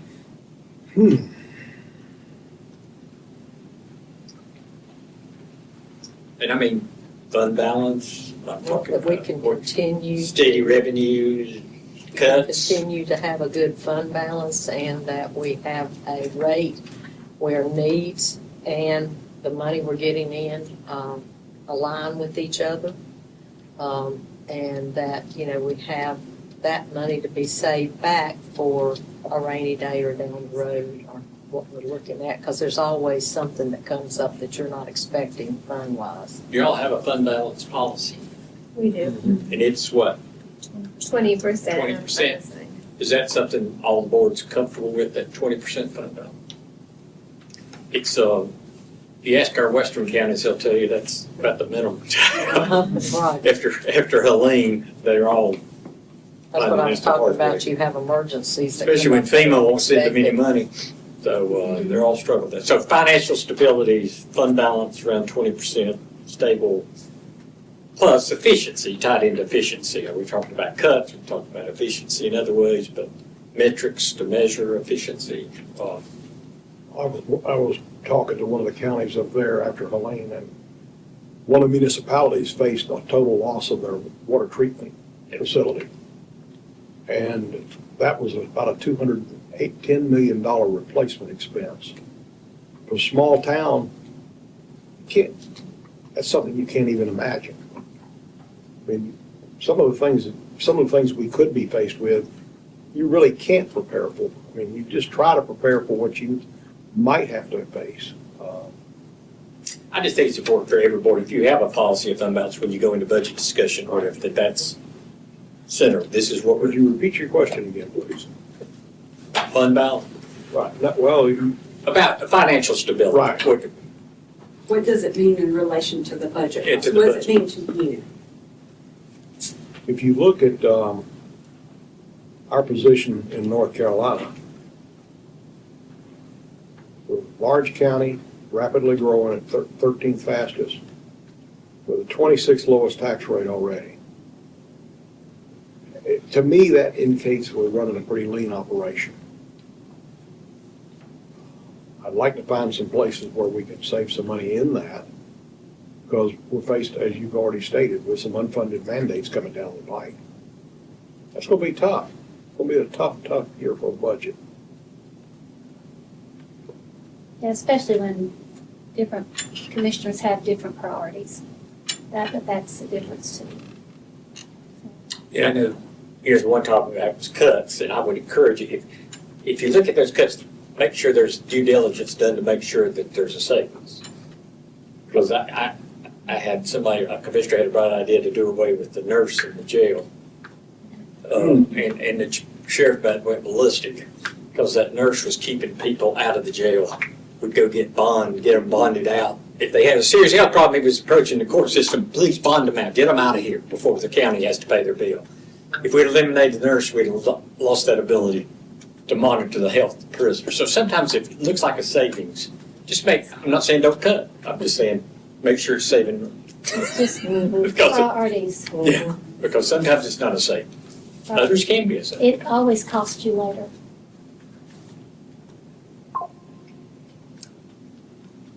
The other one I saw was EMS and emergency services, when you say support and improve, what comes to mind from y'all individually? Is that something that everyone sees?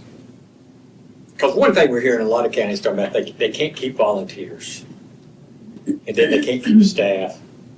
And their volunteer firemen they don't have volunteer firemen to cover their departments. What does that mean, y'all? What does it mean support them and help them, strengthen them? Well, I think when you're talking about you don't get volunteers, because a lot of that generation is aging out. Yes. That was just their way. You know, my dad, I was growing up, he was an international businessman, and he did on a handshake. Lord have mercy, you wouldn't do that at all nowadays. He's got 9 lawyers. But EMS, and I mean, there are things that require us to save lives can never be second rate. You know, everybody wants this and they want that, but they also want, when they call 911, you're there in 5 seconds. And they hate you if you're not, but yet they might not want to pay for you to be able to be there in 5 seconds. It's just back and forth, you know. We've always, almost like zoning.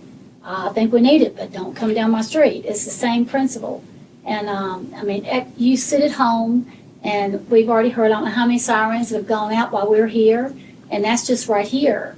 That doesn't include the Bevan area, that doesn't include Burlington. I mean, Christmas Day, they're going out. I mean, I'm on a thing on the radio where I hear so-and-so, so-and-so, and I'm thinking, they never stop. And how do you put a price on that? It's like a soldier. How do you put a price on that? And you can't be cheap when it comes to that particular part of government. At least I'm not. And but you also have to have strong education so that they will be able to be that. It all goes together. So you got to have really serious balance. And sometimes we can't have the pretty things, but we got to have the things that matter. And I'm always going to be on the side of first responders and our education. That they go hand in hand. They just do. And it's a lot of those services are things you pray you never need. Right. But if you need them, they're there. Yeah. If you can't find your kids, you want the police looking for your kid right now. You don't want what, I mean, look what it took to get an Amber Law. Amber had to be kidnapped and murdered. And now we go at it. And they'll go across state lines to find a child. And what we're looking at in this world, you just can't have enough to find a kid that's missing or one that whatever else.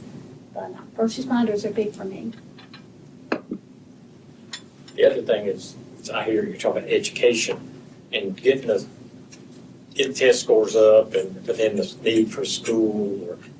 How is y'all's relationship with the Board of Education, and how do you see working together to accomplish what y'all's goals are? I think you'd call it rocky. Well, I was on the board for 8 years before I became a commissioner.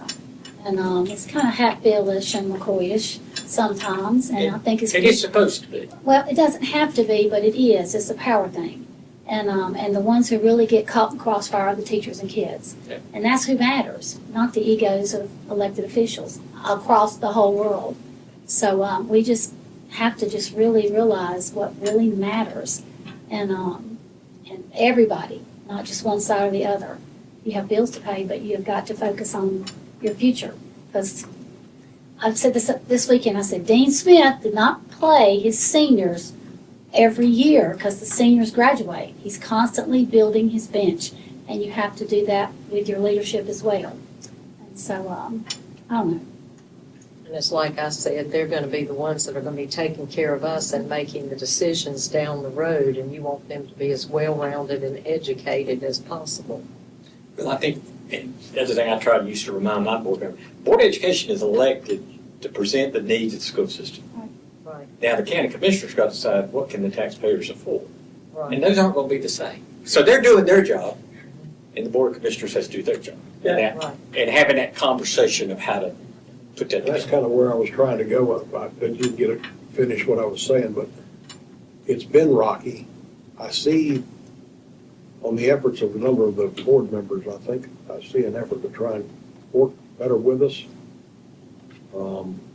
That's going to be a challenge, but for them, I believe, because they're coming up with a lot of needs that were not there when we looked at it in 2018 with the last bond. So they approached us with like a $442 million need list over about a 10-year period of time, I think it was. So that's a pile of money. So your ADM is growing. There's only 15 counties ADM's growing. Ours is not actually. No, it's not. No, it's 200 or 300 down from what it was last year. But you have, like, I assume they're talking about replacement or, Student population has not been growing. it's not been growing.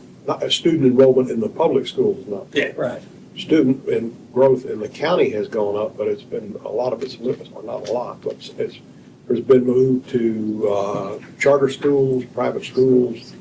Christian schools. Homeschooling, Christian schools, a variety of different answers to, options for parents to choose from. The reason it's been rocky for some of us is because it's a miserably performing school system. Every year after year, they come back, we need more, we want more money, we demand more money for a failing system, one of the worst systems in the state, in fact. And so that's why there's a resistance in rocky. You're saying, you suggested, that they have the best interests of the children in mind. My observation is they have the best interest of the administration and the pay schedules in mind, first and foremost.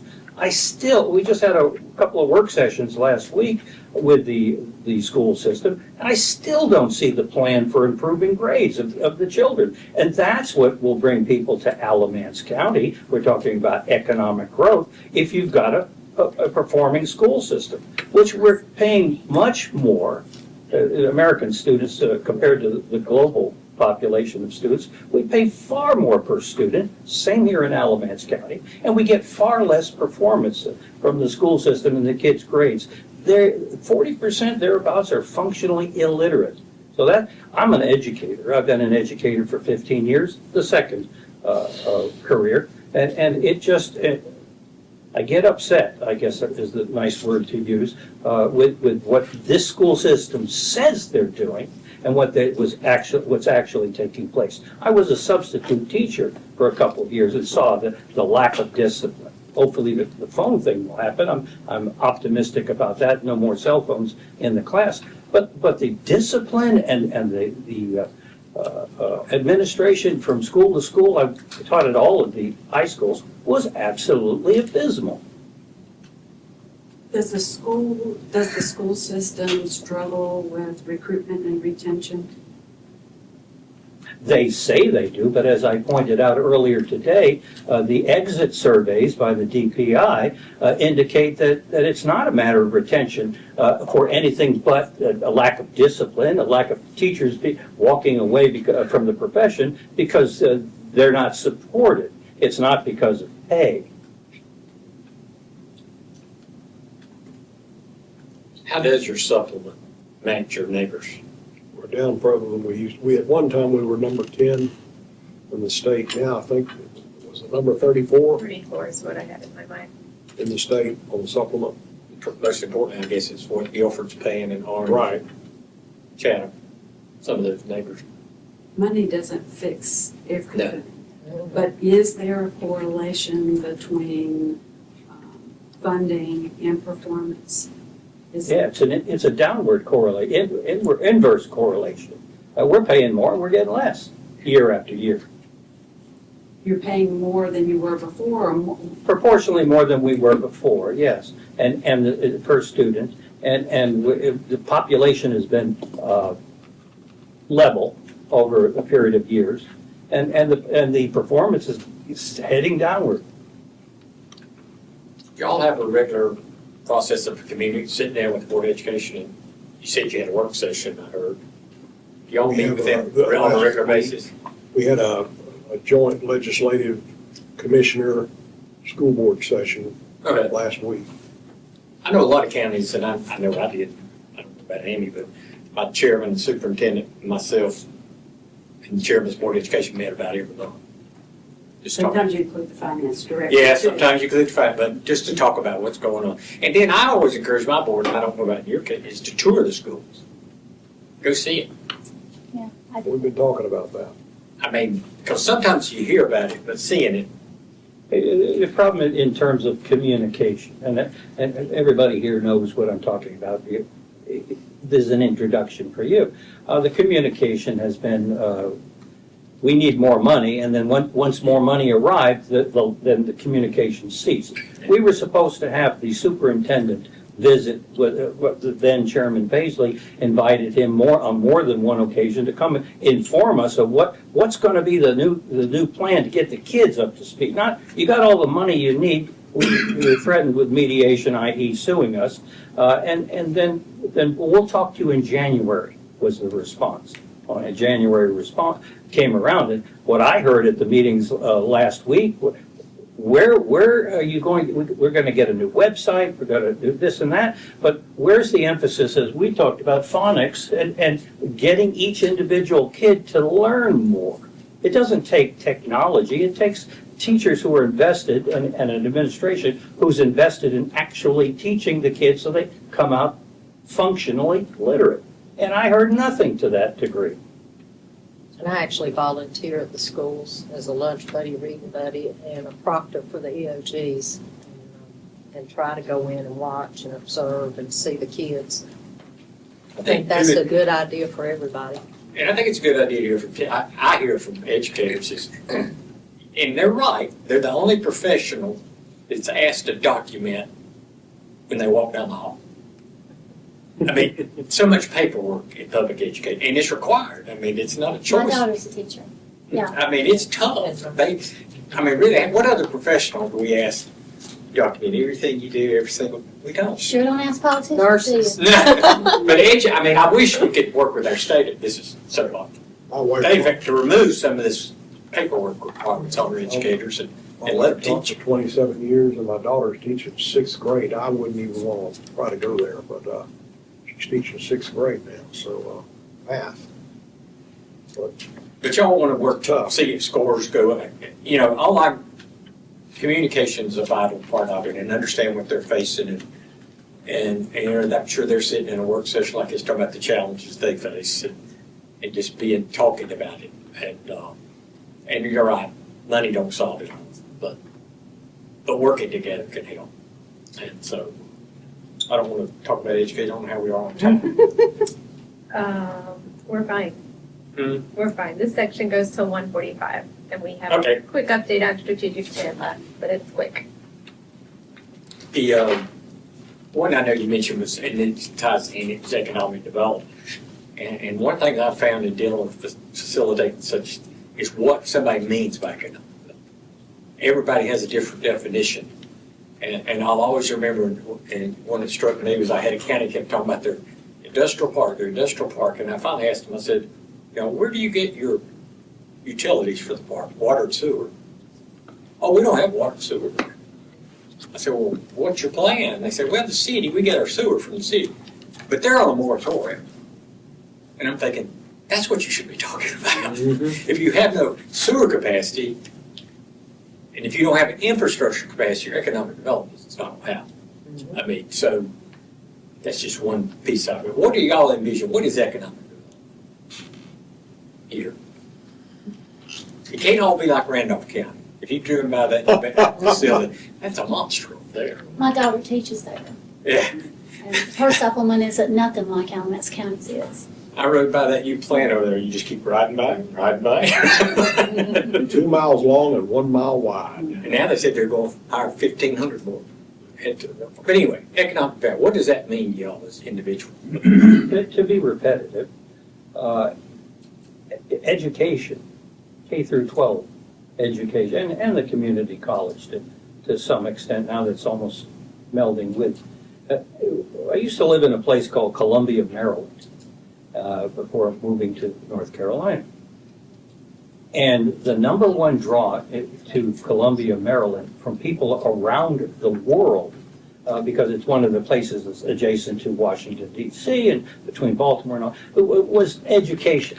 Before they moved, before they uprooted themselves from wherever they were, from Bangladesh to France, they were concerned about how their kids were going to have an education. That's the number one thing. And here's my problem with some of my colleagues, is that we don't learn to say no to the school system that refuses to connect performance of the kids' education with the pay they're receiving, with the money, particularly for the administration. But economic development starts with how you're going to educate the kids. And it's not being done. And we're fortunate that we have the Route 40, Interstate 40 going through it, because that's the thrust of most of our economic development. It's not because what we're doing here is any great thing, not that I could point to, but the fact is it's a good place to put a plant or something in between so that you've got communication and the ability to get your product, whatever service, elsewhere. Aside from that, I think I just want to hammer education is not taking place, and we need to be able to say no. If the school system wants to take us to mediation or to court, let them do it. Let's figure out through discovery where our money is going, rather than going toward the education of the children. I think you mentioned performance. I think you'd have to talk to the General Assembly about performance pay. So I don't think they allow it. Pardon? The state of North Carolina don't allow performance pay in education. Oh, no, I'm not talking about performance okay. pay. I'm talking about kids getting good grades. Okay.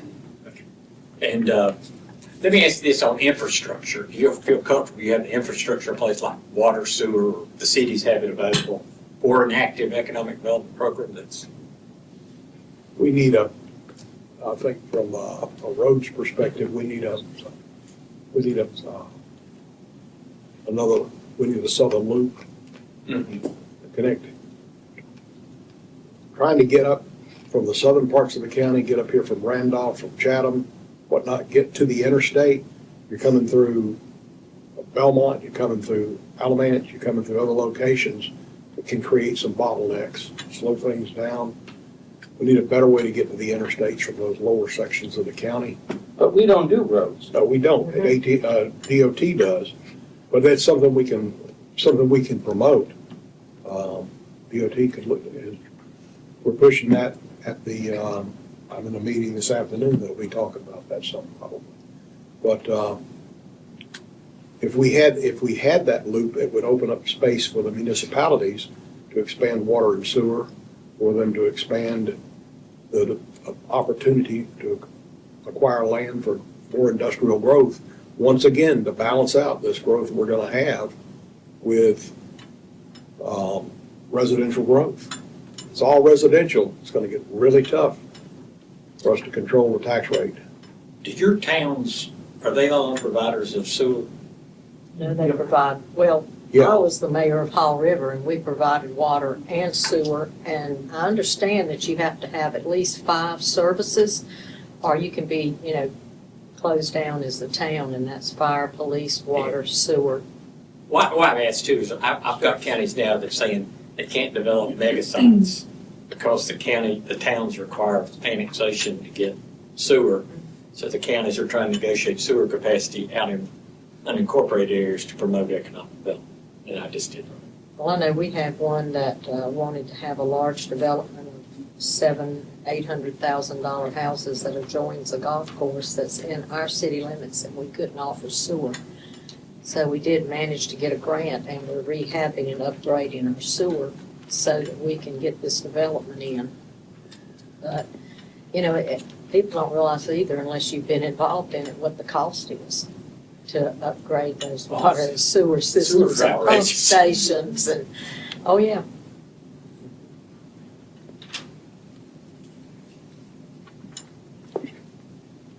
The other thing too is about housing. Is that something, an issue you really see impressed about affordability for young couples and ability for people entry levels for housing? Is the housing market cost outpacing the Prices in income? Alamance County right now I get emails on this almost daily, several, usually many a day, but I see housing prices at 1,400 square foot houses for $300,000. Hey, that's not affordable for a first-time buyer in most cases. I think the interest rates too are one of Well, the that's major coming down, things. It's slowly coming down, but it's still higher than it was. And a lot of families, even on the smaller homes, with a higher interest rate, they can't afford it, don't afford the payment on it, with even starter homes. Yeah, the combination of the two is death. Well, we're becoming the apartment capital. Of the world. We used to be the outlet capital, and they're gone except for outlets, I mean, we haven't. Yeah. But, my daughter just recently bought a condominium in Greensboro, and her mortgage is less than what her apartment was for one bedroom in Jamestown. So, but, you know, she still has to qualify, and she did, thank goodness. But, not everybody has a set of parents and give you a big old down payment or anything like that. And you just can't be house poor. But and plus we have a homeless population here. You don't see them as much in the summer because the weather's okay, but in the winter it becomes a real crisis. And you see that across the whole country. And I work with addiction, so that goes right side by side with it. So everything costs, it really does. All the bad things that you have to try to fight with a crisis are expensive, with treatment not working. You know, everybody thinks grants fall out of the sky. Grants are tax money too. They're just funneled into another revenue. And I mean, everything is a tax dollar if it's affiliated with anything in the country or the state, because that's where it comes from. And working for nonprofits, you know, you're a slave to grants, and that doesn't mean you're going to get it the next year. Sustainability is everything. So we just have, like I prayed this morning, we got some hot messes. But that we are not by ourselves. That's where our whole country is. No, I if you think- watch the news, I'm talking to the TV now. You know? Yeah, I And, mean, God. particularly right now, you hear it over and over, it's behavioral health. Uh-huh. We pretty much eliminated our mental health system in North Carolina to a large But extent. let me promise you, mental health has always been a problem. Oh, it's always been, but it's, And every election year, it's either opioid crisis, mental health crisis, or homeless crisis. It's sales for votes, and then after the election, where the crap are you? You know? So it's like, we hear over and over counties are keeping problem foster kids in their offices. Yeah. They're spending the night in their offices or in the emergency rooms. did you see Davidson County's DSS? So- It happens to anybody because it's so overwhelming. Well, and you talk about these big issues, I think it's important to remember those specialty groups, like you're talking about veterans, you talk about those special needs groups we gotta keep in mind. And that's, because I remember one time somebody asked me, said, well, you know, I pay my taxes, I don't know anything that I get for it. And I'm like, but then I said, be thankful you don't need us Amen. when it comes to the sheriff's department, EMS, mental health, health Everything. department. You know, if you don't use the services, life's probably going pretty good. Well, a lot of people think once their kids are out of school, that I shouldn't have to pay nothing. Well, this kid's gonna take care of you one day, so you better remember that. It's a constant generational bill that you I have. used to speak to high school classes, and I'd ask them, how many of y'all have ever heard your parents say, I don't get anything from my taxes? Every hand would go up. And they're sitting in a public school. Right, that's why you look at it. But other priorities y'all see as, I mean, we've talked about, of course, education and economic development, and I mean, mentioned those, you talk about the need you to address special groups there that, you're right, there are not grants for everything. That's always the answer, is go get a grant. Even if a grant, it's a start of it. You still gotta fundraise, pay for everything else, Yeah. if you work for a nonprofit, trust me. Well, one of the main tenets of government is public safety. So, I mean, Yeah.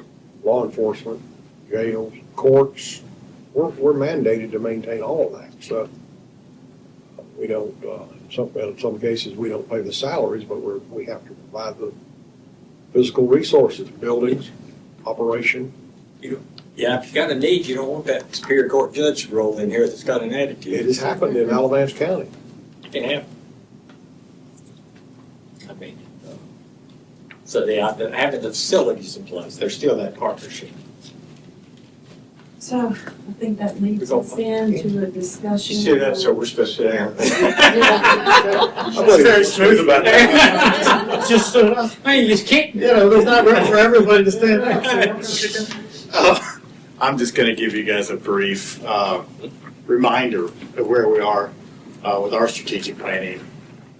I really enjoy work session every year because we get to talk about strategic planning and our long-term initiatives. Fortunately, it's the only time of year we do that, and we're a little bit behind. So you'll remember a couple of years ago, we looked at our strategic plan, we updated our pillars, our 5 things that we really want to focus on as a county, to these 5 pillars. Unfortunately, we have pretty much stopped there. And that's not enough for us to move forward with an action plan to do some performance management, performance metrics around these topics. So what we're going to try and do starting this year is to really build out each of these pillars. We're going to start with the smart development pillar, which includes land use and economic development and some of the big issues that we're facing right now. So we're going to focus on one pillar at a time, really ask for some input from you and from the public about what we're trying to accomplish in these areas. We're going to use those goals and indicators in our budget and as we build our performance management for staff. Every year during the budget process, we're sitting down with staff, we're talking about what we want them to accomplish, and then we're measuring that to see if we accomplish that over the course of the year. It's difficult to do this when we don't know what direction we're trying to go. And the point of the strategic plan is to help get input from you guys to decide where we are trying to go as the county on each of these topics.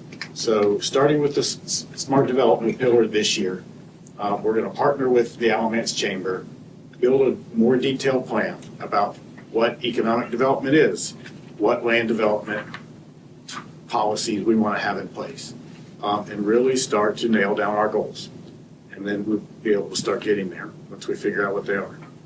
So I'm going to ask for you guys to engage in some of the sessions that we'll be having with the chamber this year. They'll be contacting you. They'll be doing public input sessions as well too. But we need your input to help develop a plan that you guys are happy with and that you can adopt. After this year, we need to pick another pillar. So we don't have to do that today, but I do need you guys to be thinking about what's the next thing you want to tackle. We've heard a lot about education today. It's obviously an area we need to focus, make sure we're in the same direction with our partners, but it could be any of those pillars. I think this model of us working with a partner to do a joint strategic plan is going to be helpful. That way all of the agencies that work on this in our county are going to be on a consolidated plan. We're going to try it out this year. If it works, we'll pick another partner and pick another pillar next year. Any questions about that? I do. The Chamber of Commerce this last go-around seemed to take a pretty, less than straightforward stance, but in favor of increased taxes.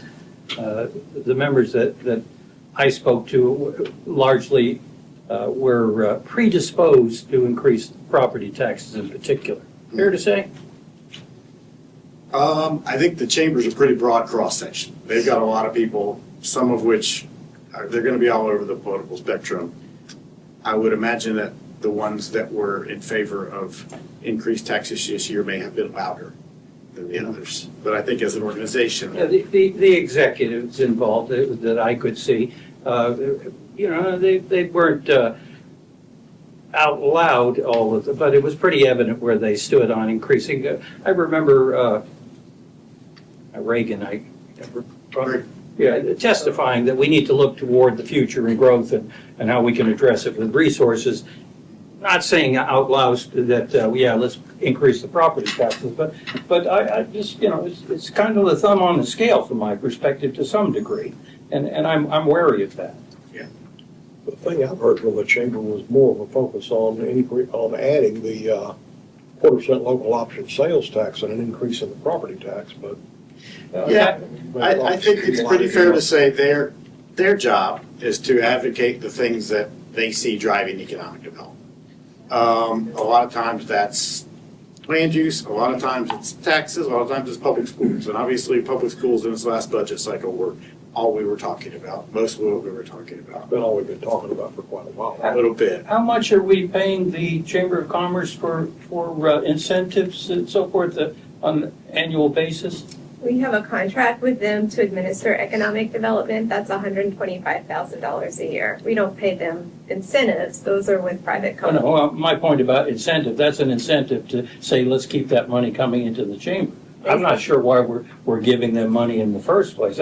Their job is economic development and promoting it. We're paying them to do what they should be doing. So I've got questions about our partnership being a fair one.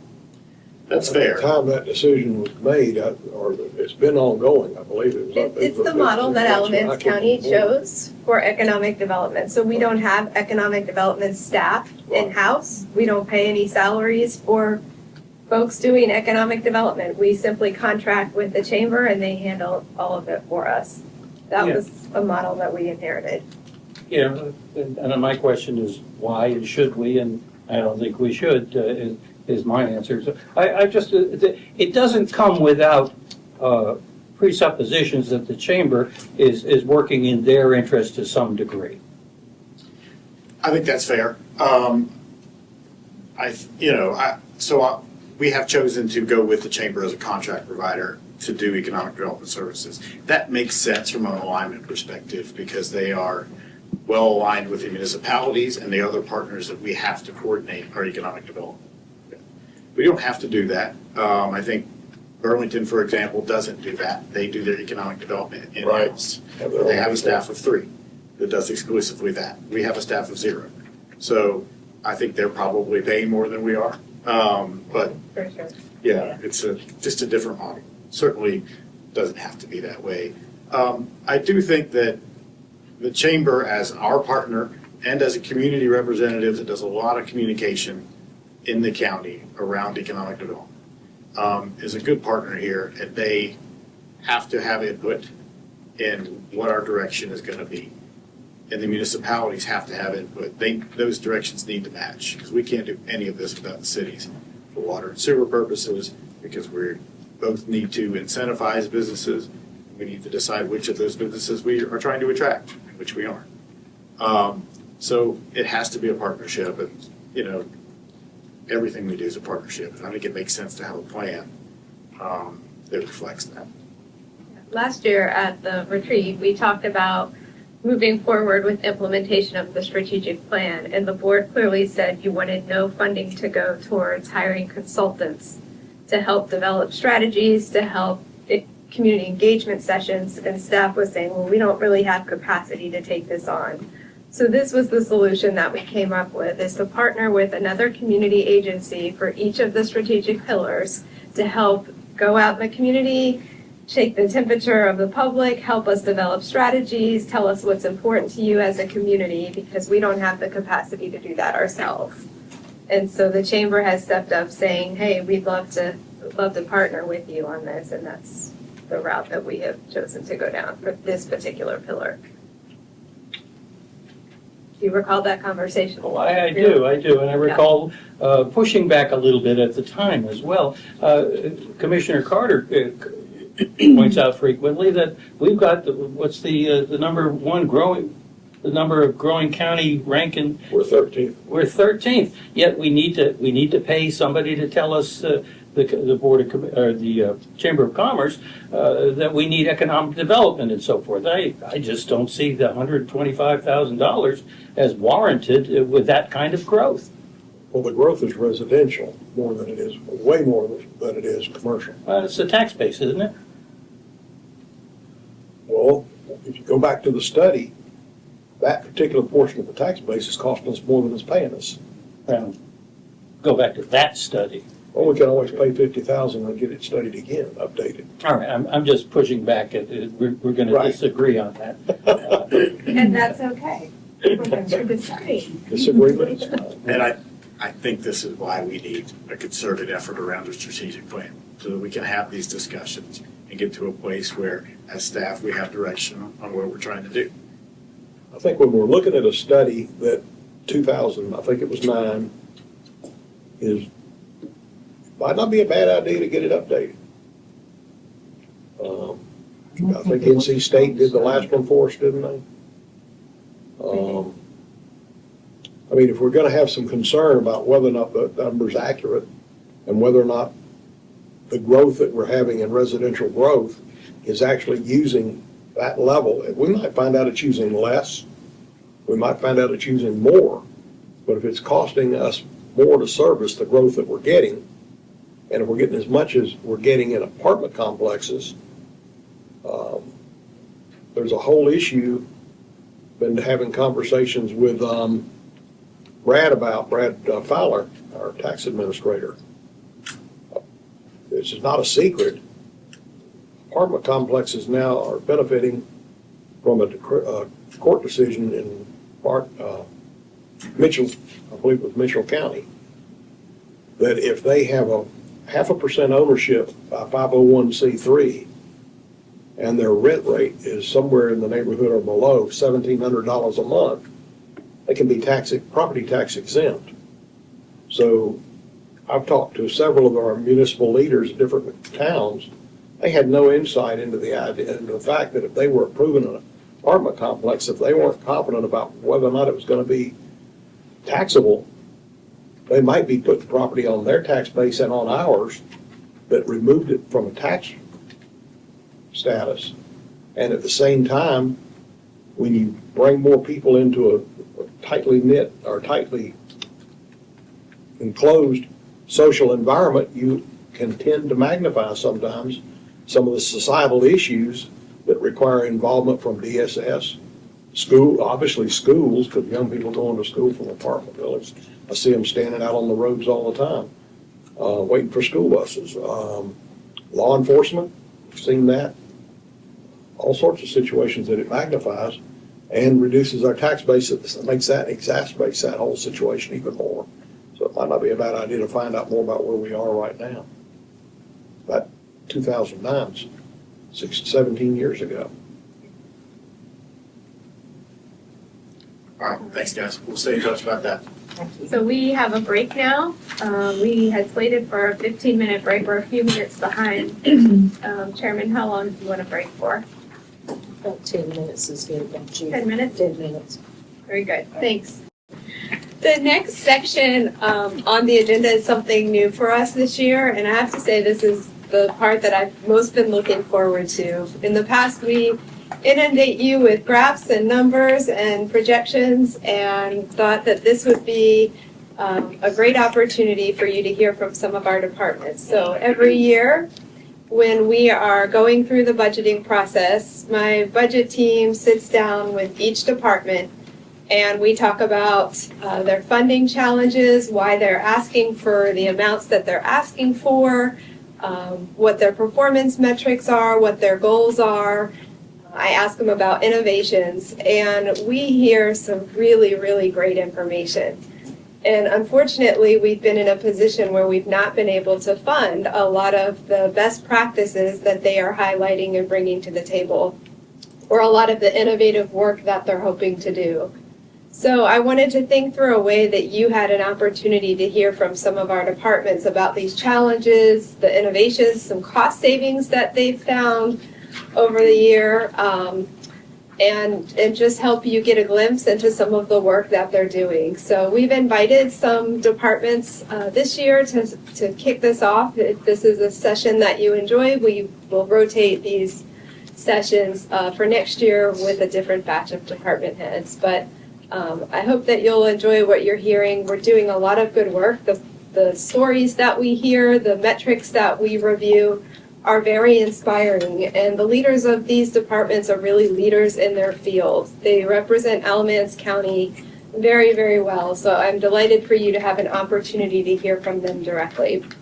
We are going to kick off the discussion with Human Services. So Tony is our Human Services Director, and then Candace Goebel from DSS is also going to give you a preview of some of the challenges that we're seeing funding-wise, being passed down to counties as we head into the upcoming fiscal year. So Tony, if you will get us started. Good afternoon. So early 2024 and through 2025, the Health Department activated its quality improvement team based on Edward Downs' quality improvement principles. This team is made up of representatives throughout the divisions of the Health Department that were either volunteered to step up or selectively chosen to put this team together to study processes over at the Health Department. This team uses Deming's Plan, Do, Study, Act model for process efficiencies and studies process variations to build quality workflow. So here's some of the things they have worked on over the last year. One of the lowest hanging fruit, I hate to put it like that, but one of the simplest things just to get it started was paperwork reduction. If you would have seen process at the health department, first of all, you heard back in December that we were reaccredited. The accreditation process is robust. You have to have a lot of documentation. So every year, job descriptions are signed, performance evals, onboarding checklists, that's just policies, a lot of stuff that was printed out, had to get bounced around to supervisors and finally approved by the health director. There's a lot of paper being printed. And there could have been more efficient ways to process this, more workflow. So we really started working on paperwork reduction, putting workflows in place, e-signatures, e-databases, even stuff that we handed the customer. So if you've ever gone to your physician or dentist office, typically when you leave there, they hand you a piece of paper. Some people look at it, some people don't, some people throw it in the trash, whatever it may be. Or even information that we're trying to put out to the community, we started using QR codes instead of paper. So those are some of the early innovations that we put forward. We continue to chip away, ideally working towards a paper-free process. The next one is surrounding around dental. So as commissioners may know, I like to really drive the Disneyland customer service model. What does that mean? So if you've been to Disneyland or Disney World and you're standing in line, Disney is known for keeping their customers happy by really trying to keep people moving through the line, keeping them informed. So if you're in line, you know you have 60 minutes to the ride, 30 minutes to the ride, so on and so forth, keeping you entertained throughout as you're moving through the process. Dental itself, so dental is expanding. Just last year, commissioners, if you remember that you approved for us to add another dentist who will actually be starting in 2 to 3 weeks here. But before some of our performance measures, we're looking at operatory times for people from appointment ability. So we set a performance measure of 37 days for operatory time. So the time something was noticed in the mouth and it needed some type of procedure. Industry standard is 14 days. We're shooting for 37. As of December, we're 80 days out for operatory appointments. There's such a huge demand for pediatric dentistry in our community. Our dentists you can see they average about 8 operatory patients per day, so 1 every hour. Don't forget, they're just not doing operations, they're doing oral exams and a whole host of things as well as documentation. So they can consistently move. But part of that process, for example, from the patient's perspective, can we keep the patient or the customer moving throughout the process? So if there's a canceled appointment or if someone shows up early, let's see them early. Someone shows up late, let's see them late. Just keep them moving, keep them informed throughout the entire time, fill the gaps as soon as they occur so we have no downtime or missed appointments whatsoever. So that's one thing that really looked at and enhances the customer experience. The other area we focused on is recruiting and retention. Hiring can take a long amount of time, especially in government practices sometimes. And so when you're competing with the market, you want to get people on board pretty fast. So we really looked at our process, see ways we can improve the hiring practices. So from the time the position is posted until it closes, supervisors already developed a predetermined matrix, and our HR representatives at the health department is scoring those applicants. The top applicants are sent to the supervisor on who they want to move forward to the interview. And this is ongoing while the position is open. So some positions that are hard to fill, we can do this very well when we get a lot of applications, 60, 70 at a time. We've already laid a lot of the groundwork and started scoring applicants as they move through. Applicants are phone screened, so when they're getting ready to move through an interview, we have an honest and open conversation with them, so they can know what to expect salary-wise and benefit-wise. We try to keep the conversation framed positively and emphasize the value of public service career. And if the candidate still would love to move forward, we move them to the interview. Our interview questions are specifically tailored to look at technical skills, customer service, critical thinking, the ability to learn, and teamwork. So these aren't canned questions. We want to measure what we're getting out of the candidate who's coming to interview. So every interview looks different because there's different levels of measurement. that we try to do there. Our interview teams are varied. So what that means is you might have a nursing supervisor, maybe a nurse that's the boots on the ground nurse in that interview. And we always have a third party independent, no person has a dog in that fight interview. So we might ask somebody from the tax department, hey, would you mind sitting in our interviews? To make sure we're not generating groupthink or some type of bias, someone that's really using a different lens of perspective as we look at the candidates coming in. We also try to make it a very relaxing environment for the candidates. So if you look at some of the research literature, interview panels will score candidates lower if they appear nervous. And so that's some bias that panels have, right? It makes sense to a degree, because if you're nervous, you might come across as not trustworthy. So we really try to make the environment comfortable. We welcome them into the room. We have conversations. We offer water because we want the candidate to be successful as they're moving through the interview process. And so because of a lot of the streamlined processes that we put in place, this was back in the days when the health department was under the OSHR. We had it minimally posted for 14 days. So we were able to post to hire, conditionally hire. They still have to go through a background drug screen, but make a conditional offer within 21 days. So that's moving and shaking, especially when you're trying to recruit and retain good candidates coming into you and you don't want them to go elsewhere. You got that right person. We want to move them through the process pretty quick. And then the last one I want to talk about is WIC. And first thing I have to do is a shout out to IT. So IT helped WIC put in place a self-check-in kiosk, which is really, really cool. Now there's canned programs out there, but IT really understood the nature of our business and WIC and helped build that software for WIC. So the problem set there, so the last 4 years, so if you remember, WIC is a federally funded program.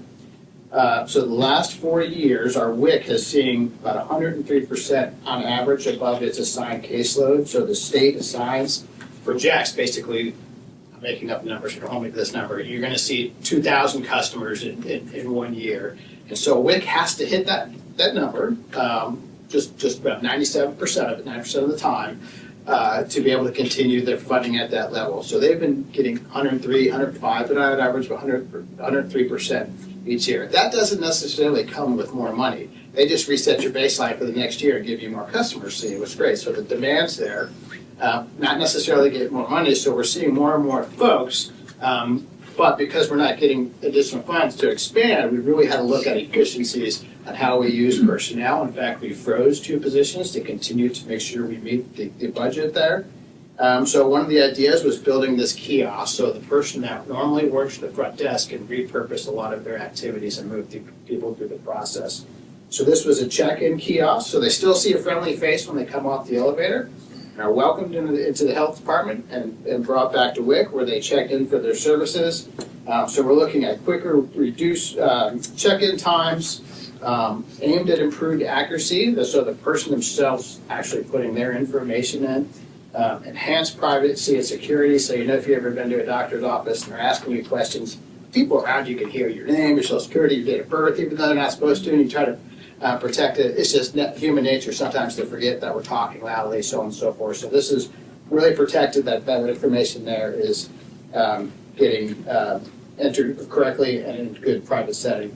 And then better staff utilization, so again, we were able to repurpose that front person to focus on other customer-focused tasks with that. And then we have, of course, data reporting analytics that can come out of that system. So those were the areas that they've been really focusing on 2025, and so a whole lot more to come, a lot of different processes that are being evaluated with this quality improvement team. Any questions for Tony? I particularly appreciate your reference to groupthink and making sure that we're not rethinking what we've been doing making sure we are rethinking what we've been doing forever. I like that. I think that's part of the approach that we need. I'd like to ask a little bit about fraud. Minnesota's still in the headlines about the fraud and with social services. What are we doing about that? What are the efforts involved to ensure that those who get the services are entitled to. Yeah, so not an area that we touch as far as fraud's concerned. So we're more the service industry piece of it. Well, if you learn about fraud, who do you report to? Who we report to? Yeah. Depending on the fraud, the law enforcement here locally, our state contacts. So who do I ask that question about? Because social services are probably one of the biggest areas for fraud and abuse and waste. Who do I talk to? I'm happy to talk about that. Oh, I was going to give you your chance when you came up later. Yeah, no Oh, problem. no, I'm not. No problem. Yeah. So our social services, we actually have 2 fraud investigators. That's a very small team compared to the amount of cases that we process on a regular basis. But we accept anonymous calls from the community. There's a hotline that individuals can call. But our staff, as they are processing through cases and maybe identify, so this individual was previously working but didn't report it, they can also do a fraud referral. And if it reaches a certain amount of fraud, we can also refer that over to the district attorney's office for prosecution. If they're able and willing to prosecute it. Otherwise, we would move forward with intentional program violations, which not only causes the repayment of those benefits, but actually could cause them not to be able to receive benefits in the future. So This is a question that came up during our last meeting. yes, absolutely. So I wanted to follow up, but it wasn't simply fraud I was trying to get at. It's also, before COVID, we had a certain regimen of qualifying for benefits. And then after COVID, that, to my knowledge, wasn't, we didn't go back to the way it was supposed to be. In fact, there may be some folks still receiving benefits that should. That's more in the category of waste. Apparently, you're not involved in that as well, or am I presupposing wrongly? Well, we're just in the service aspect of it. So if we encountered something that appeared fraudful or needed an investigation, we, of course, like I mentioned, either report it to someone, either whether it be DSS, law enforcement, depending on whatever we're hearing or what we're dealing with at the time. So that you're kind of, nobody's looking over your shoulder to make sure that the folks are getting the right benefits or are entitled to. So the health department does not, they're not in the same business as DSS where they're doing case management and sitting down and reviewing who's eligible for the federal programs. That's all funneled through social services. Well, learn something every day. And I will say that there are regular audits of our work, not just one, but multiple, especially in Medicaid. But food and nutrition, they have monthly audits where they pull multiple cases from what has either been approved or denied to where the state is reviewing the cases.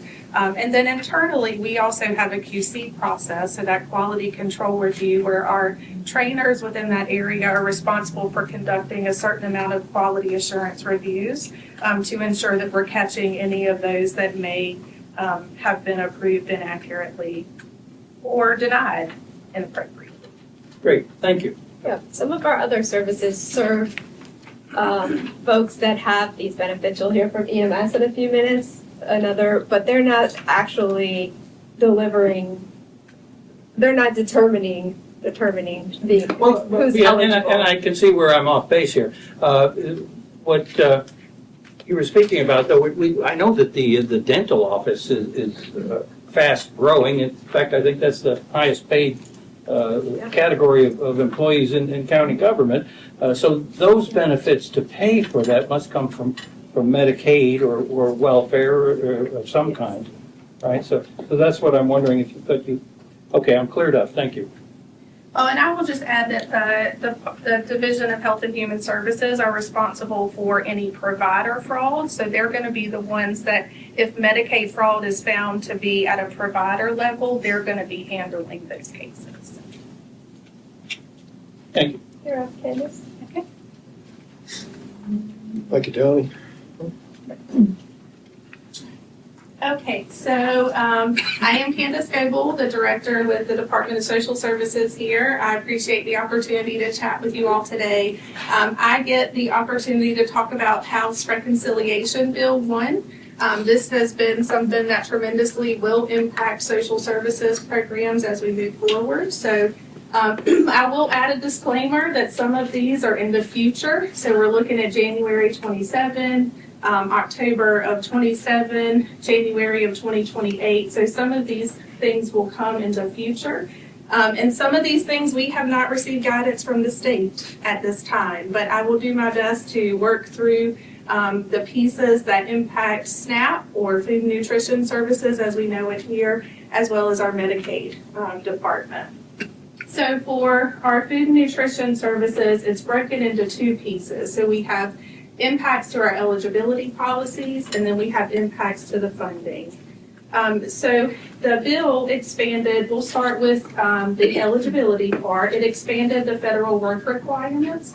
And so individuals between the age of 18 and 64, or if they have a child in the home over the age of 14, they are required to perform a certain amount of hours every month in order to receive benefits. And that is 80 hours of work, or it could be volunteer hours, they could be in school.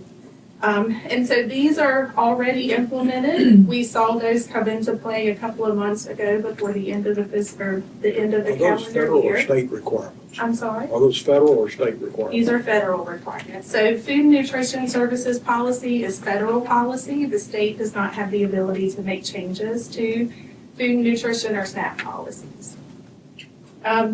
There are certain exemptions that could come into play with these work requirements. We saw some of those exemption opportunities to be removed through HR 1. And that is if you were previously in foster care, if you were a veteran, or if you were experiencing homelessness. So those have been removed, and those are also now factored in as we're navigating our eligibility determinations in food and nutrition. We also saw a disconnection of the SNAP and LEHAP, which is our energy assistance program. And so what happens is whenever we're screening applicants, that question is always asked, did you receive a low-income energy assistance payment in the last year? And if the answer was yes, it gave them an automatic opportunity to get the standard allowance for utilities. And so how food and nutrition works is you, instead of getting a reduction for your shelter expense, for your utilities, for your clothing expense, they group all of that into a standard utility expense. So it's a one-time amount. It doesn't vary from person to person.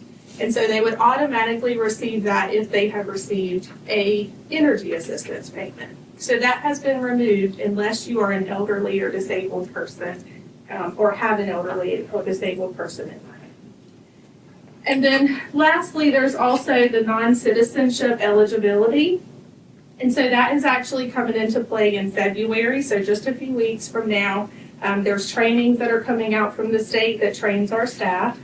Both food stamps and Medicaid policy have specific requirements on citizenship and who can receive benefits. And what we're seeing is that some of those groups or categories are being removed from the eligibility.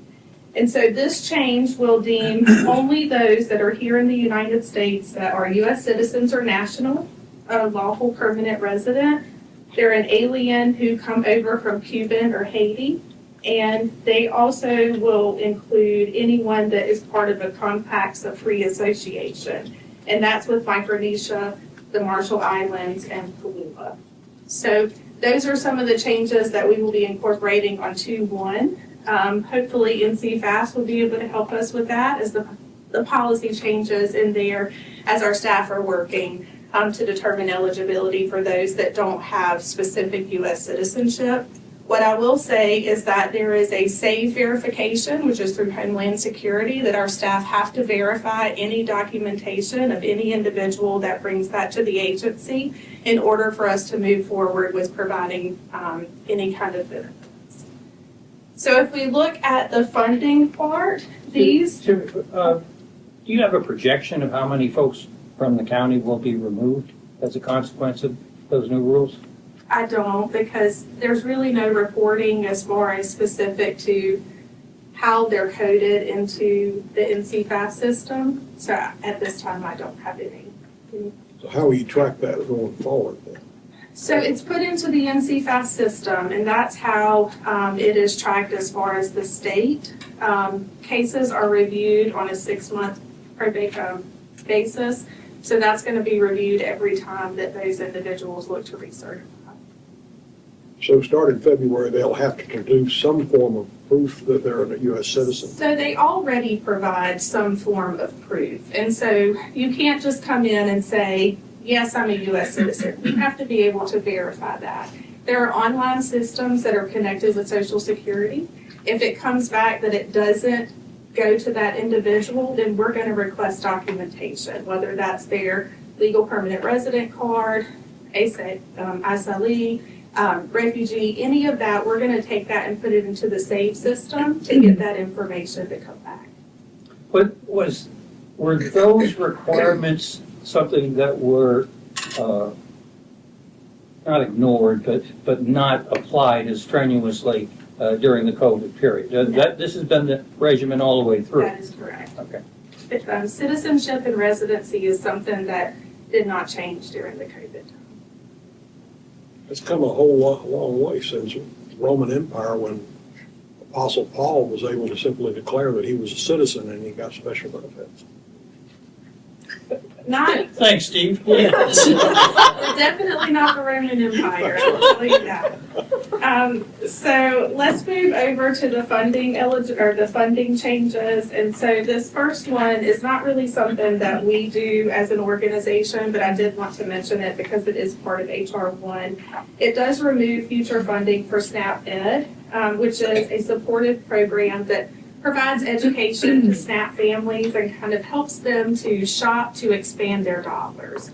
And a lot of those programs are offered in your larger counties like Wade County, Mecklenburg, things of that nature. The last two are the ones that have the biggest impact on us here. Question about the education. Can we try to enlist some volunteer organizations to maybe offer that kind of, churches offer that all the time. Sure. I think that would be really helpful. I know a lot of our staff, as they are working with customers as they're coming in, talk to them about the foods that are able to be purchased, as well as kind of how to stretch those benefits, how to monitor your benefits, and so forth.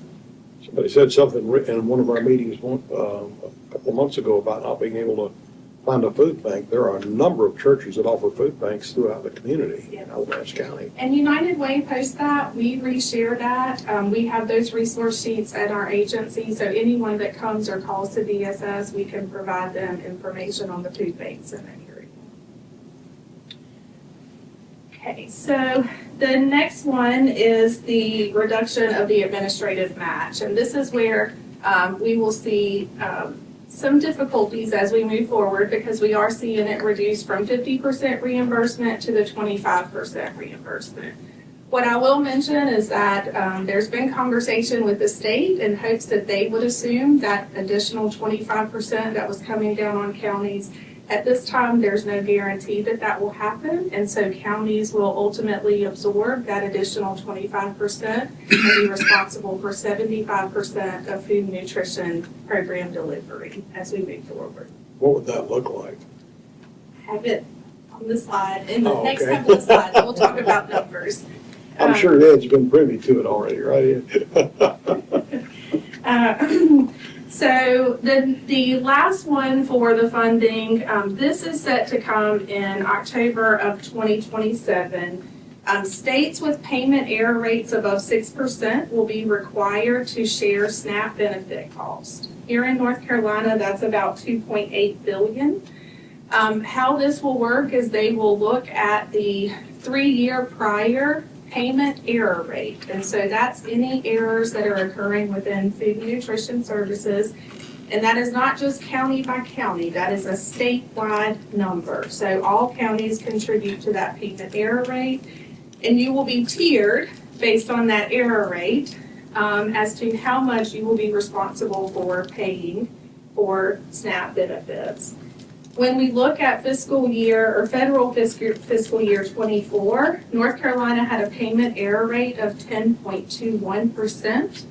And this error rate put us in the highest tier for cost sharing of 15%. So that's in the tune of around $420 million that the state would be on the hook for in order to continue with food and nutrition services. 420 million? 420 million. So that is a tremendous amount. What I will say is that in what we have heard is ultimately North Carolina will have one of two options. If they are unable to find the funding for that, then they would ultimately opt out of the food and nutrition program. So SNAP would no longer be an option here in North Carolina. The alternative is that they pay the state benefit cost. Now, I will say that the state as well as counties have been working together in an effort to reduce that rate. As of May of 2025, the payment error rate was 7.63, so you can see that that's coming back down. But what I will say is that every time you implement new policies, you often have an increase in your errors, and so it's likely that could increase. What constitutes an error? It could be an individual fails to report information to the county, or it could be a county error based on a staff member who had a human error. High caseloads result in individuals trying to work through those cases to get them processed. Because ultimately, as the county, we are responsible for meeting timeliness guidelines from the state as a memorandum of understanding that we meet 95% timeliness for all of our FNS applications or recertifications. So anything that causes that payment to the individual to be incorrect is And that's incorrect in either direction, either too much or too little. correct. And regardless of whether it's the individual that makes the error or the county that makes the error, the individual still has to return those funds. How do we collect that? So our fraud investigators, folks actually do come in if they're no longer receiving food and nutrition services and they make payments to our agency. But they also can reduce their monthly amounts if they have been found ineligible or if they have been found to have committed fraud, then they will reduce their monthly amount for a set amount of the benefit to repay. So if they've committed fraud, they still get paid? It depends on the type. It depends on the type of fraud. Yes. But they would receive a reduced allotment because they're removing some of those repayment funds. Candace, when you're talking about this minus 420 million, whenever that's coming up, is that, I mean, my church gets stuff from the Harvest Food Bank. And we have social workers that come there to get stuff for the clients there because they can't come. Is that going to be leaving? Because I know our church, when we get low on peanut butter and stuff, you know, pastor says it and everybody brings it in. What's that looking like? So this would only impact your food and nutrition services, not your food banks. So if the food banks, they'll continue to receive the funding that they do or the donations that are available to them. This would be, if they choose not to do the cost sharing model, then the option would be to opt out of SNAP.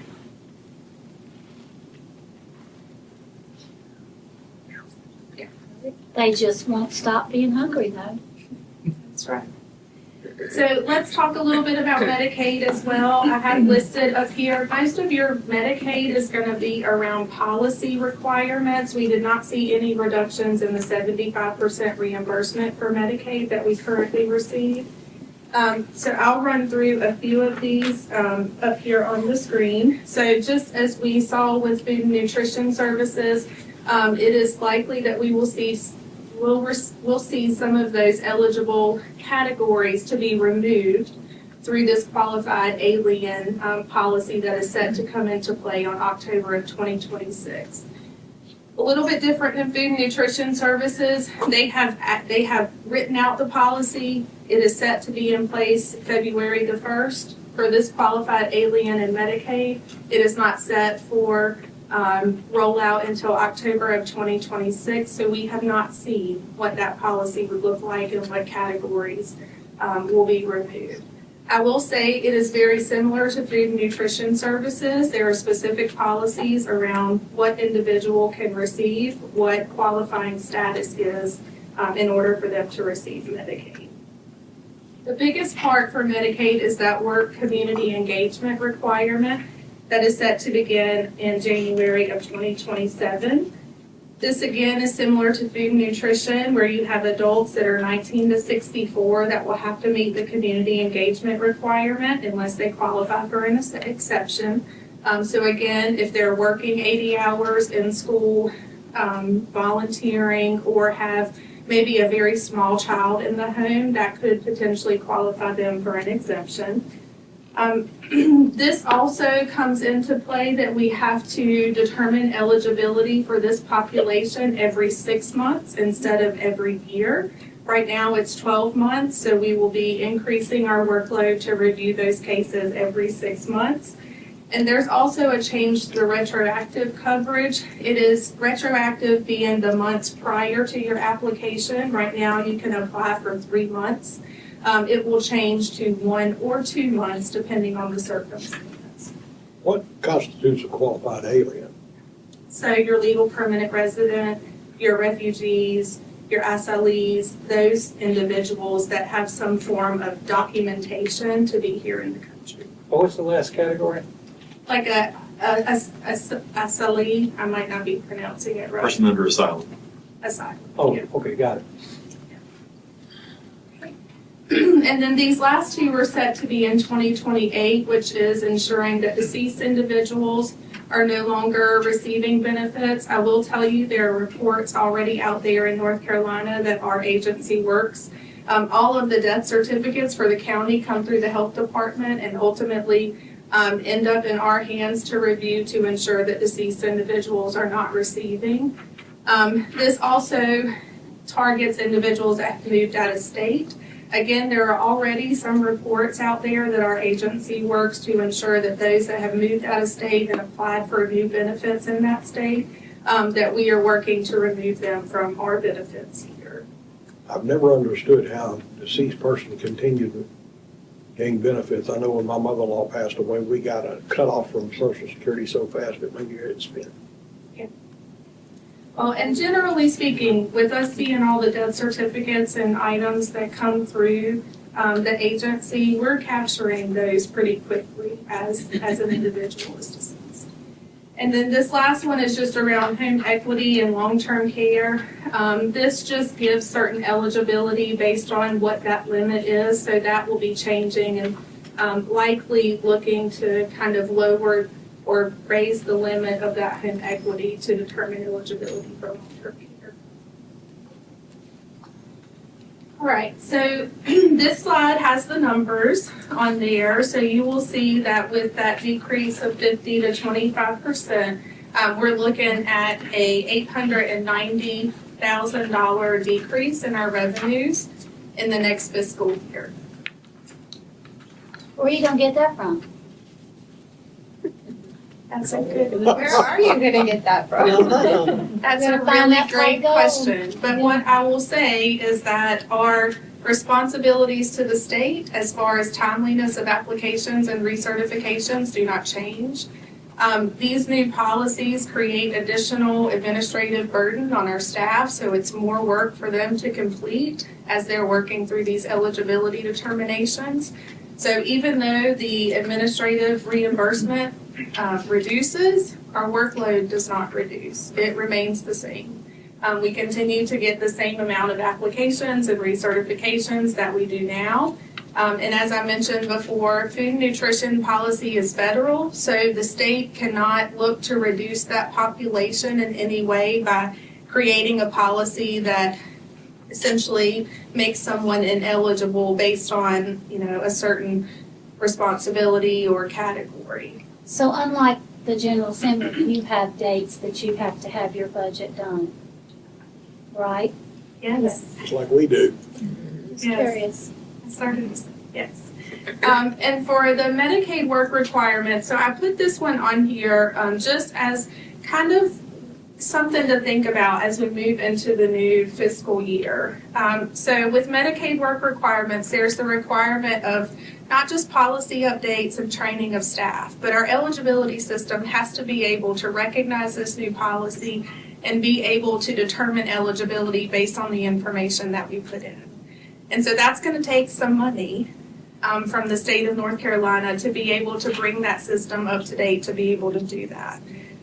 Considering that the work requirements mostly targets our Medicaid expansion population, in the event that the state was not able to create the system or find the funding to utilize to update the system, then it is possible that Medicaid expansion could go away.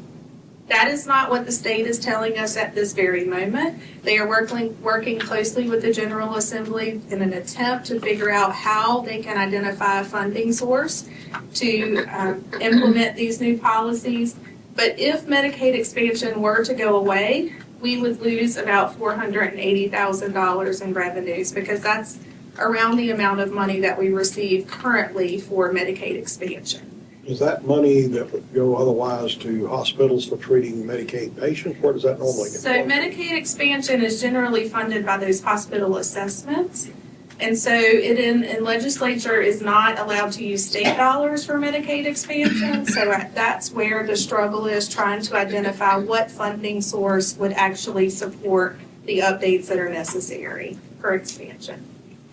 Now, this is outside of the current Medicaid reimbursement that we receive. As I mentioned, we still would continue to receive that 75% reimbursement for the coding of Medicaid cases. And then, What is, looks like this is coming to an end here. What is the ask? What are you thinking is going to be the need? We're looking at $1 million, close to $1,500,000. so I think the biggest part is really this administrative cost shift. The Medicaid work requirements, the state has assured us that they are going to identify a funding source to be able to implement these work requirements. Now, that's just for Alamance County there, right? That is right, yes. But this is the allocation that we would receive to support Medicaid expansion. At this time, it doesn't appear that Medicaid expansion is going to go away, but in the event that it does, that is what we would be looking at as far as a reduction. I think the biggest part is that administrative cost shift from food and nutrition services. I will tell you that as an organization with our allocations, we really strive to ensure that we're pulling down every dollar that's available to us. On average, every year, we are always at 98, 99% of our allocations. So that is something that we can't control because the state creates those allocations. We can't increase those or decrease those. That is really what is given to us. So this is going to be the biggest burden. We have some other funding sources that are uncapped. Medicaid is an uncapped funding source. Food and nutrition is an uncapped funding source. But we have a reduction of the administrative cost that's coming in. So I don't know that I have the answer to what the ask is, but I will tell you internally, we are evaluating our other funding sources to say, are these uncapped? And is it a way that we can tap into a little bit more of these by working with staff, ensuring that they're coding appropriately, and things of that nature. And then I think Tony has a final part. And the last piece here is just we obviously do bill for services, our medical services that are provided to customers that are on the Medicaid roll. So this was a point in time estimate, really extrapolating from the Congressional Budget Office on how many folks might drop off Medicaid. So we estimated 3%, and so that translates to we get the health department about $3.7 million a year in Medicaid revenue. So 3% of that's about $115,000 a year in loss, just folks dropping off Medicaid. But again, that's a point in time. There's so many variables that play into this. As Candace mentioned, Medicaid expansion, whether it stays around, continue to stay around, drop off, that could have it, as well as demand and services growth.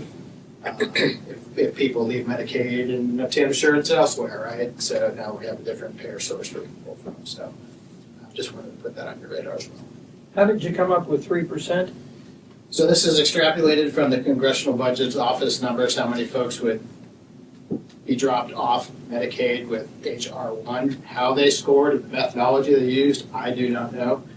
So that's based off their numbers, and then that extrapolated from North Carolina, extrapolated it out Alamance County, and there, how many we kind of estimate actually use health department services. So very, very rough. Thank you. Thank you. This was just to give you some idea of the challenges that we're facing as we move into the upcoming budget, with revenue streams being uncertain and unpredictable, and needing to be able to pivot and figure out how we continue to provide those services. There are no other questions. We're going to move into our general government category, where you'll hear from IT and a quick update on development services.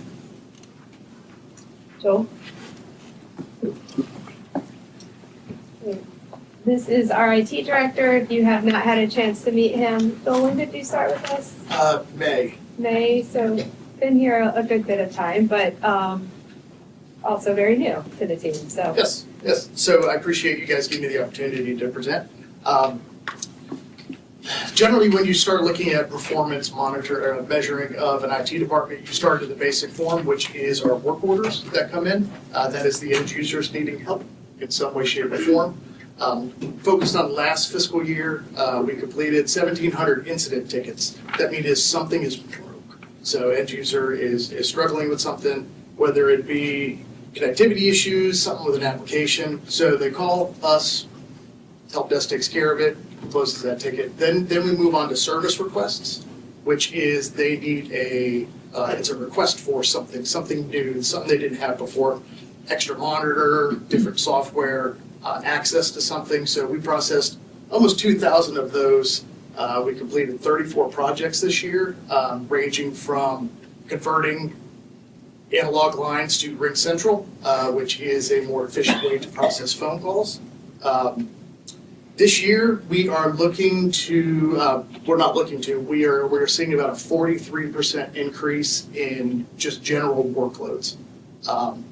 That's across incident requests and service requests. So we're getting a lot more calls. We're more enabling the users to do more work. We are currently tracking 16 projects. We've completed 13 projects so far this year. We are working on a lot with the Sheriff's Office. We are doing the Hexagon project. We're doing a body cam project for the Sheriff's Office. They are deploying 300 body cams. I think so far we have close to 40 or 50 body cams deployed. Then the big project we're working on is the Hexagon CAD, RMS, and jail system. That has taken a significant amount of time, and it is putting a huge requirement on new workloads in IT. So Can you elaborate what that is? what's that? Can you elaborate what you just said? So the new CAD program is computer-aided dispatch and records management system and jail management system. So you take 911 calls, it goes through, populates the address, we are able to dispatch calls. Records management is just every record that the Sheriff's Office takes in. And then the jail management system is the system that manages the jail, inmate records, charges, all of that. I think the MOU was signed in June for that, and it's like a $6 million project.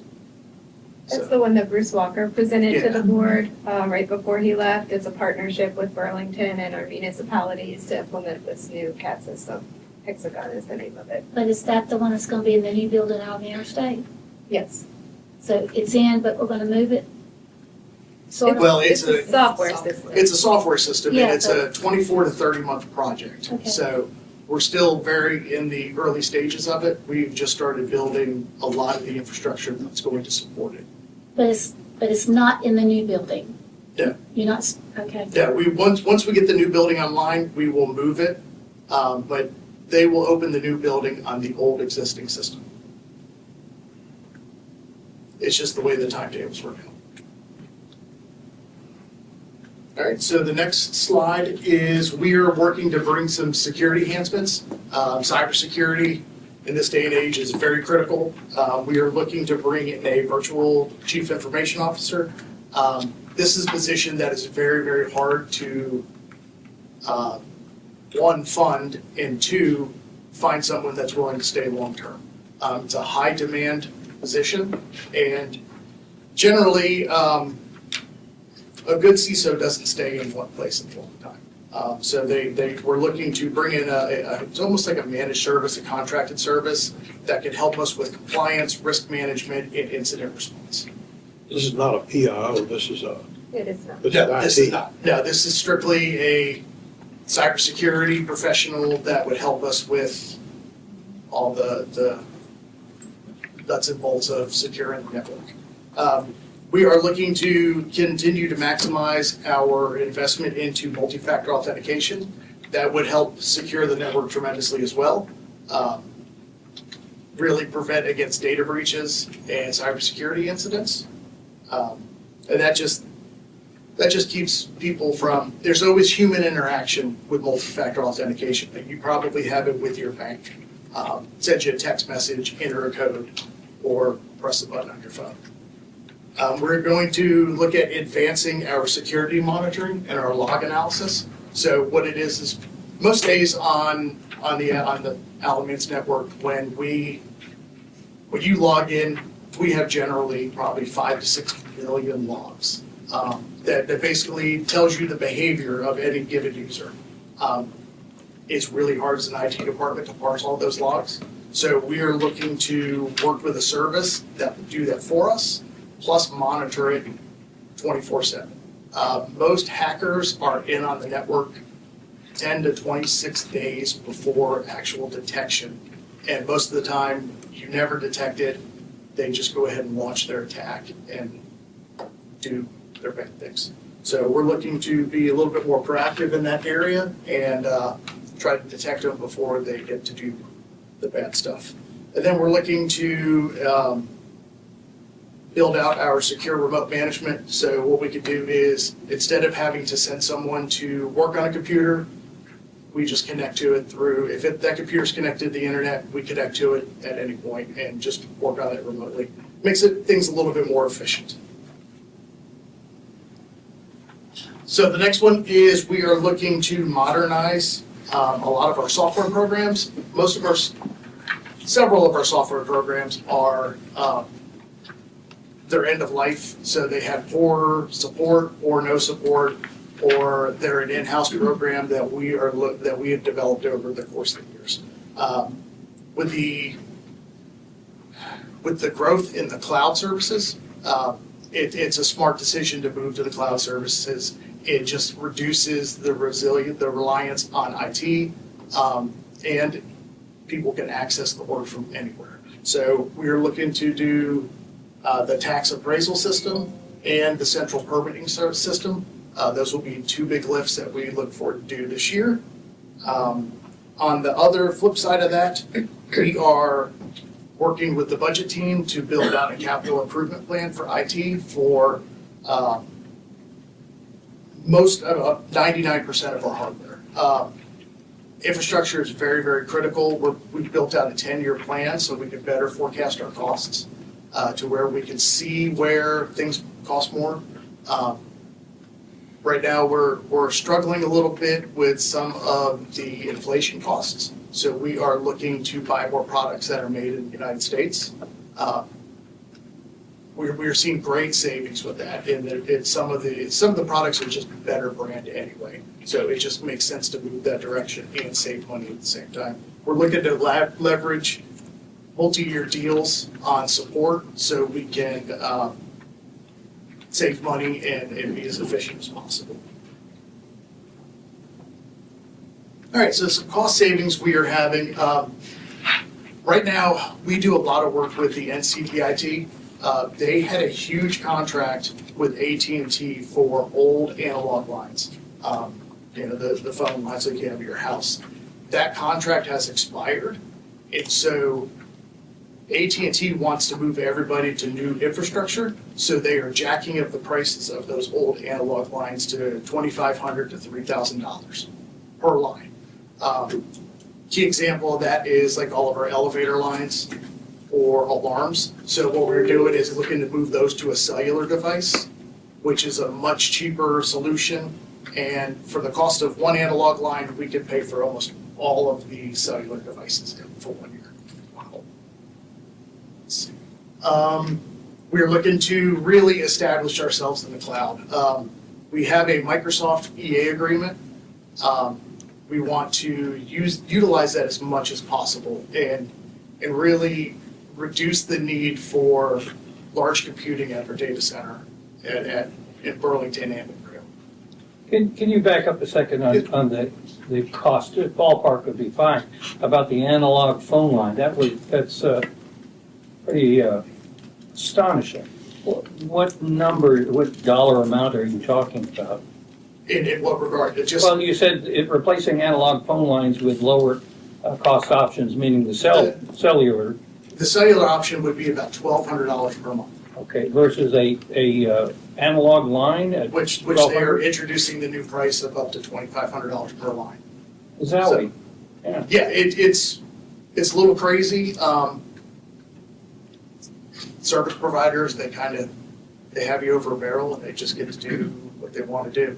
And really they're doing it to force everybody to the new infrastructure because old copper lines, nobody wants to support those anymore. Are we moving away from Apple products then if we're focusing on Microsoft? Because when you look at Microsoft Office on Apple, it's nuts trying to use. They keep updating it as they go. I'm not going to say Apple is the best. They write a patch, they send it out. Sometimes it works, sometimes it doesn't. It's really, Android's not much better. Windows operating system is pretty top notch. There's been a lot of good development in the Windows 11, which all of our computers do have that now. But I mean, it's getting better, but there's still some issues. They're not really good about updating when they send out an update, they're not really good about saying, hey, we're gonna reset everything. Here you go. So we're trying to, as an IT department, communicate better about when we see changes like that. As an IT professional,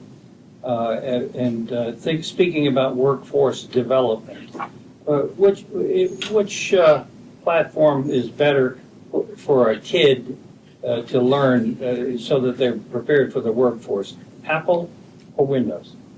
Oh, I would go with Windows, 100%.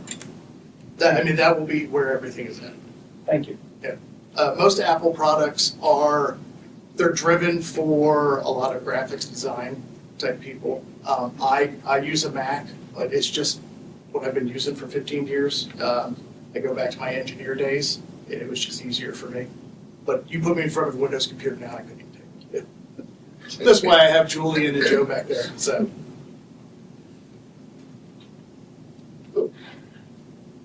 I think that's it for me. But I'll talk about some highlights real quick. We are looking to develop a government data strategy. Right now, we have a lot of hardware devices. Data is kind of all over the place. It's not classified. So if we were to have a cybersecurity incident, we necessarily wouldn't know which one to restore first. And then we're looking to streamline that support and get it all into one place. So we can replicate it to the cloud and go from there. And then Are we gonna be trying to standardize, like I think some of us have laptops and I have an iPad. I don't know why I have an iPad instead of a laptop, but I've had since I came on board.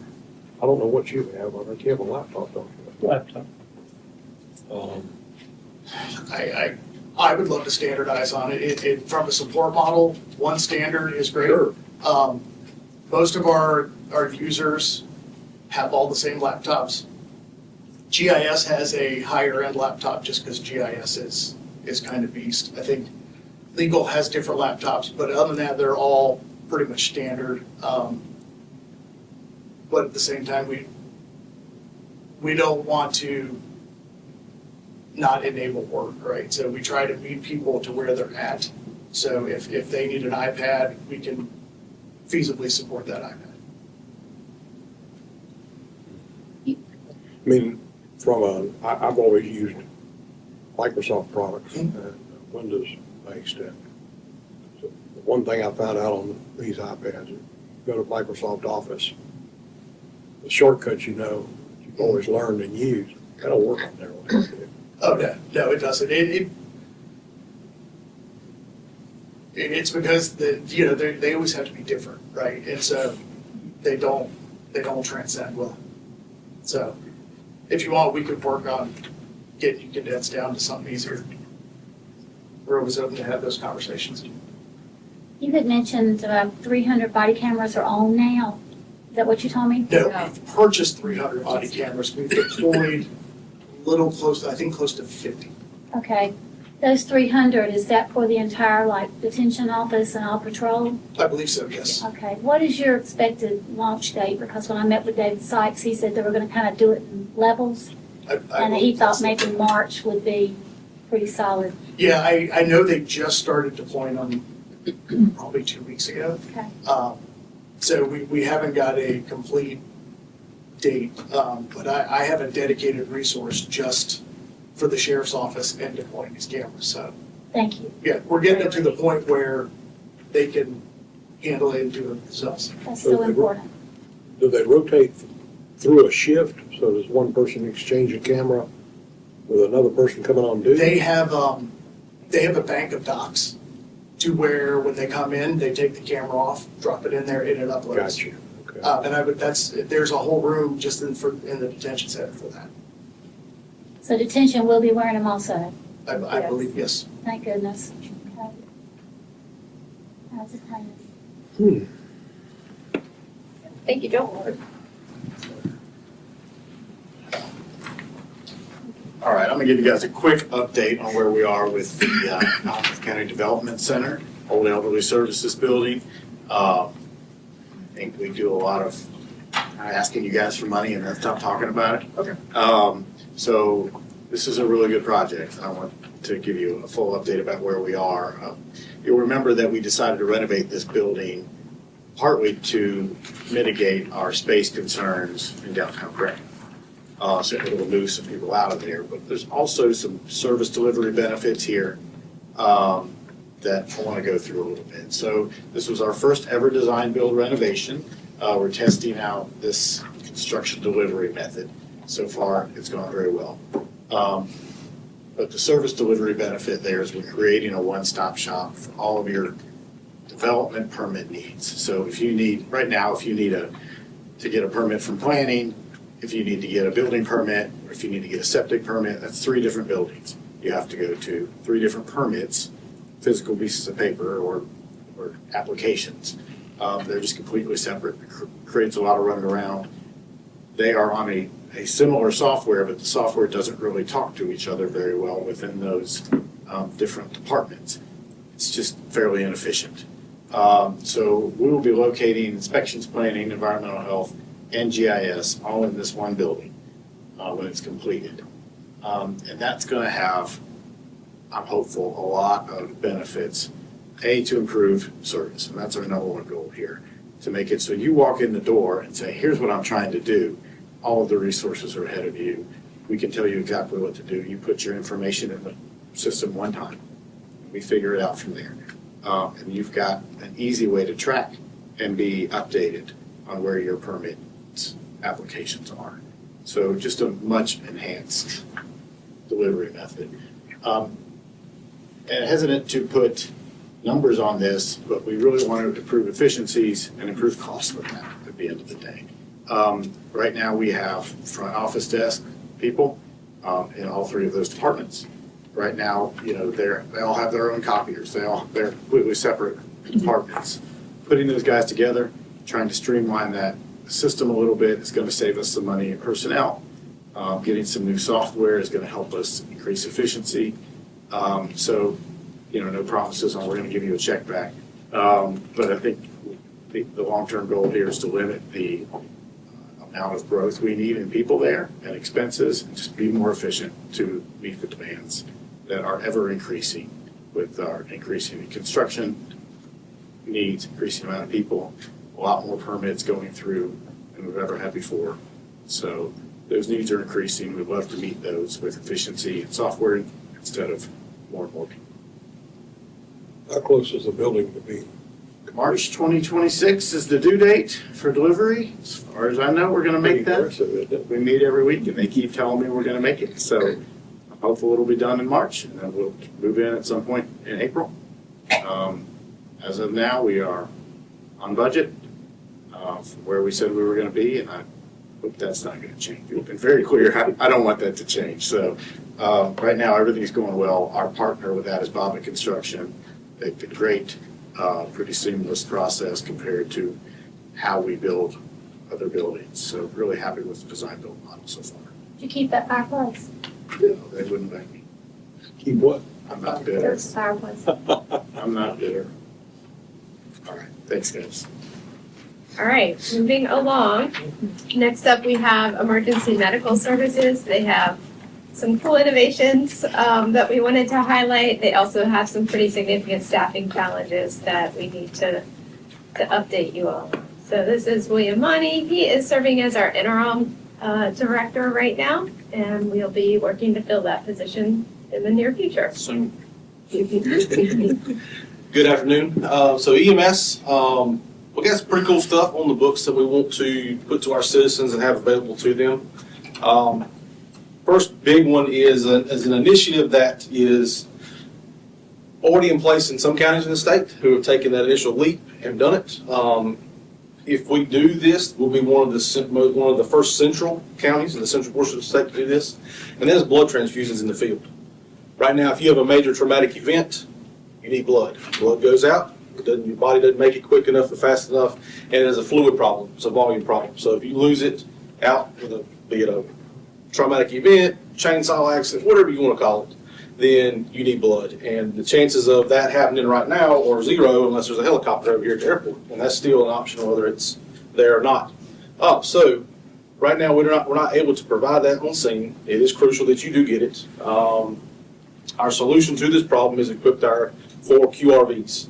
That's one here in Graham with our supervisor, one out at Rescue Base in the southern part of the county near the sawmill, one in Mebane at Mebane Fire Station, and then the one out at AO Fire Station. Those will be our 4 quick responses. So our problem really is our rural long distance travels, long distance to the hospital.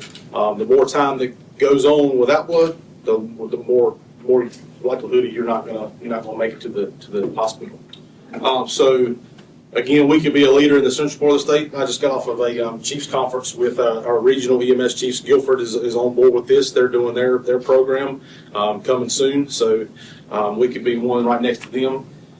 As far as the investment cost in this, it is a big one-time fee of, as you see the number there, about $115,000. But that's to get the coolers, that's to get the rewarming items, because blood is kept cool and temperature controlled, and it is run through that process. We will store that on each one of our medic units as it's deployed, then it's replenished after that, and we move on to the next patient. How do you manage the blood supply in a situation like that? So right now, our blood supply in preliminary, I guess, plans, we're working with Baptist Hospital. So we have a plan that gives us our blood. If we don't use it, we're not charged for it. We take it back within a certain amount of time, so many days within the window of the expiration, because once it's out and it's not used, it does expire. They have to do other things with it, spin it down, whatever they got to do with it. But in the process of us rotating that out, zero cost in that portion of it. The only time it costs is if we give it. And then I'm sure you'll ask the next question is what do we do with the cost? Well, according to the last CMS, which is our billing for EMS, we can bill as of 2025 at a rate of an ALS2 charge, and that's right around $1,400 and some change for giving the service. Patient? Yes, insurance first, and then whatever's left goes to the patient's responsibility. A lot of times, if it's an ALS2 charge, don't quote me on this, but a lot of times insurance does pick up the majority of that cost, so which is good for the patient. And we had a recent, I'm not going to get into details because of HIPAA issues, but we had a recent call at the end of last year. There was an individual that had a very traumatic event involving a shunt of some type in there. I didn't really call, but some of my other admin folks did. If that shunt if we hadn't been there, or if the helicopter would not have been at the airport to land within about 10 minutes after the call 911, that person likely would not have made it. So that really proved that The helicopter wasn't there if it was raining or cloudy or some other event that didn't cause them not to fly, and that would have been one we'd lost in our county. So this is going to be a big major thing for our citizens, especially in our rural parts where care does take a little bit of time to get there. The next innovative thing that we want to try to push out there, it's not really, it's innovative, but it changes the way we do airway procedures. So if you quit breathing, we get to put a tube in your throat, right? That's part of our process. We breathe for you in that process. Now, the way we do it now is with y'all all seen it online or on TV, big metal handle with a hook on it. We stick it in your mouth, lift up on your chin, and put the tube down. That's quick, down and dirty terms. Now, problem with that is my face is right next to your face. So this device is called a video laryngoscope, and what it is that same handle, but it's got a little TV screen on it with a camera at the end of it. So I introduced the tube, put it in there. Now I can actually stay away from the COVID, the flu, the whatever else is coming out of that patient, blood, anything else. And now I can place that tube with pretty much 100% accuracy because I can see what I'm actually putting the tube into. Because there's only two paths in the throat, and that's one to the air, to the lungs, and the other one to the stomach. And we want to make sure we hit the right one the first time. And with that, more oxygen to the patient the quickest is the more likelihood for them to survive. It reduces us messing around the airway because everybody knows with dental injuries, with tongue injuries, lip injuries, anything in the mouth, it bleeds a lot very easy, right?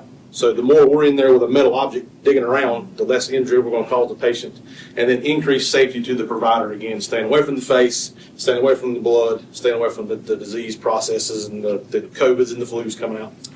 This is a smaller request that we're looking at, around $30,000. It's a one-time investment on buying them. Our maintenance on those is already covered in our medical supply line item through our airway line item anyway, so it doesn't cost anything further to keep them. It's just that one-time purchase. It's about divided by 4 units. So this one will go on every single ambulance and QRV. So we're looking at 9 ambulances and 4 QRVs. And two in training. Total cost. Yeah, that's total cost right there. They're nowhere near what they used to be in cost. We had a system years ago that was a ridiculous amount and it didn't work. And it just kind of phased out. Nobody wanted to use it because it just wasn't beneficial. We're wasting time dealing with the device versus actually patient care. So this one is a clean deal. A lot of hospitals are using it, ERs, ORs. That's just. Now, how are they maintained? Like, you get your teeth cleaned and they go to get sterilized. So the attachment is a disposable piece. Me and Kelly's not going to be sharing the same thing. Okay. Just like our blades on our current airways, they're all disposable. So that's the reoccurring yearly cost is keeping up with obviously the use of them and then the expiration of those devices. Okay. Because there's different sizes, some of them are more straight, more curved, some of them are hyper extended depending on your airway. Because all of us in this room have a different airway structure and how it's used to get a tube to it. So you got to pick the right one for the right patient. You had a real neat picture trying to show us the airway, but some people got queasy stomachs over it, so we decided to take it out. Yeah, if you want to see any of this stuff, if you do want to talk later, I do have a video that encompasses blood and the airway. Now, that's not gruesome or rated R or anything like that, but it is a gunshot victim who got blood on scene and the airway using that device. So, Hunter Airways. easy peasy. I like the word digging. Digging. Yeah. All right, so on top of the cool innovations that we hope to get this time around, we do still face a shortage on paramedics. Right now, we have reduced our amount of advanced life support trucks, which are paramedics, to adding a couple BLS trucks. And right now I'm 2, and that's one guaranteed day every day, and then one that's pretty much every day because I just don't have enough paramedics. With that, obviously, I have to call back in. Well, we don't force overtime. It is on their own accord. We run what we can run. Because if you force overtime, again, that goes into whole different ball games, tiredness, fatigue, so forth, so on. The ones that want to work and want the money inside of that also gives us increased overtime costs, which become astronomical. With that, the staff burnout is ridiculous. I deal with it every day. I rode the truck for 16 years full time. I know what it is to be busy and work extra time. Right now, we currently have 42 paramedics. I need 64. And that's not a paramedic, that's not 2 paramedics on every single truck. That's 1 on every single truck plus a few to backfill if somebody takes vacation. Well, is that like out in the country too?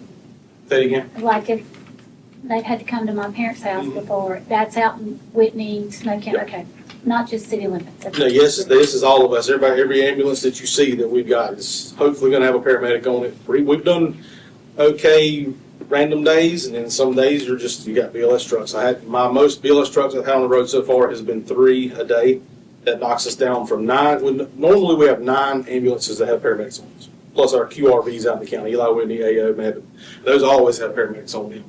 And those, we don't shut those down because they're a quick response. But our ambulances, of course, paramedics, we just do our tiered response. We knock it down as the paramedics are not available. One more question. When we're looking at Mebane, Mhm. you'll have to increase your numbers. Are you gonna pull from what you got now to kind of spread around? You're gonna try and hire new Can't. ones? Unfortunately, with deployment models, and I'll get ready to go into that here in just a minute. We needed 64, 72 gets us to staff Mebane, and that's just enough paramedics to run a paramedic on each truck in Mebane when we do deploy that base.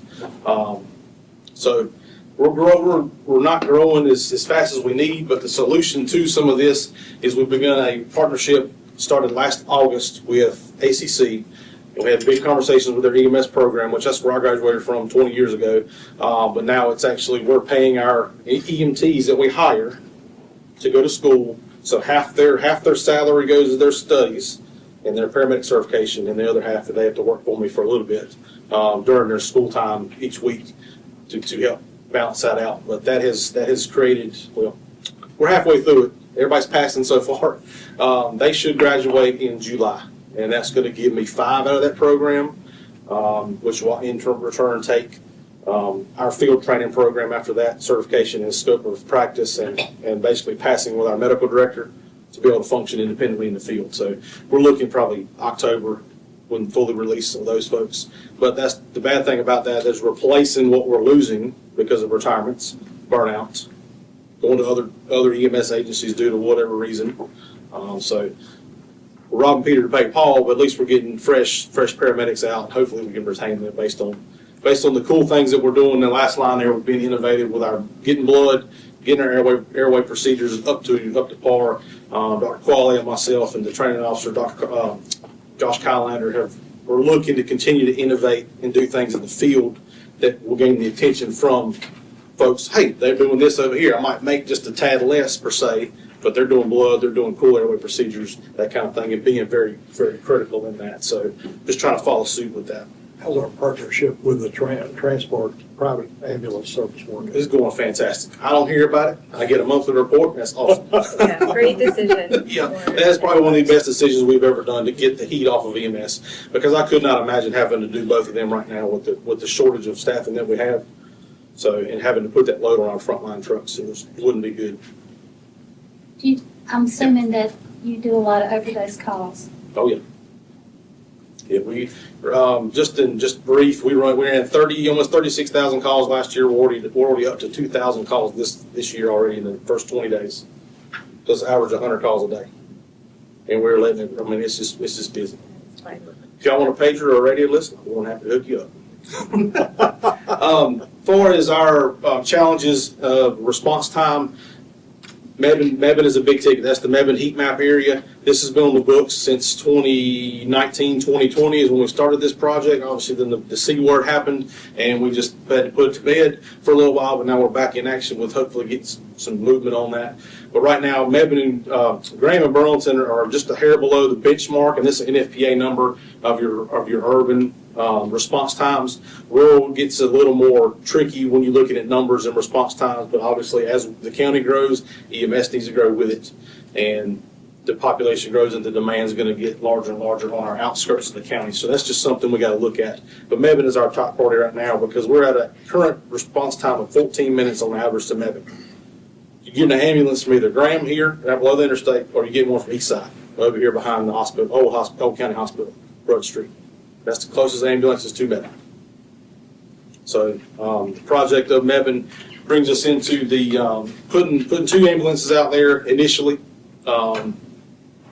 obviously I think the cost, and Brian and Sherry, you guys can back me up on that, was already been talked about as far as the design monies and stuff there.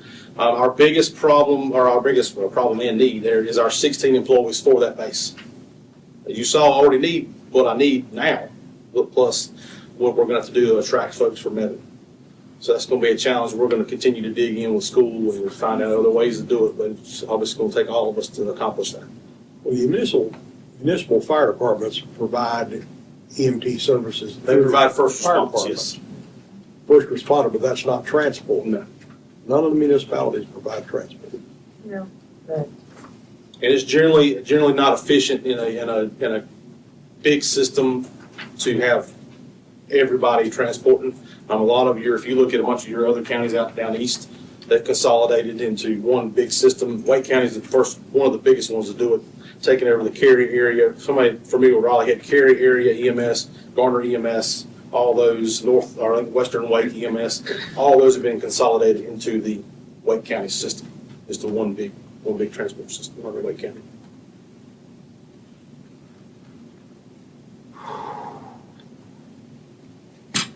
Lots of demand for EMS services in the county, one of our more expensive services to provide. Also one of our mandated services to provide. Just a good reminder, they're doing great work. There are a lot of challenges ahead. So we appreciate your support on that. Thank you, William. All right. Last but not least, we wanted to highlight one of our internal services, our Human Resources Department. So we have Tanika Bryant here with us. She's our HR Director. 3.5 months with us, I believe. Welcome. Well, good afternoon. I'm super excited to be here and to serve as the Human Resources Director and work alongside some amazing peers who are all in the room and some back at the office. I think one of our biggest highlights is that we're here and we are staffed. Finally, at the beginning of this year. So that's a big highlight for the department. However, it was not easy.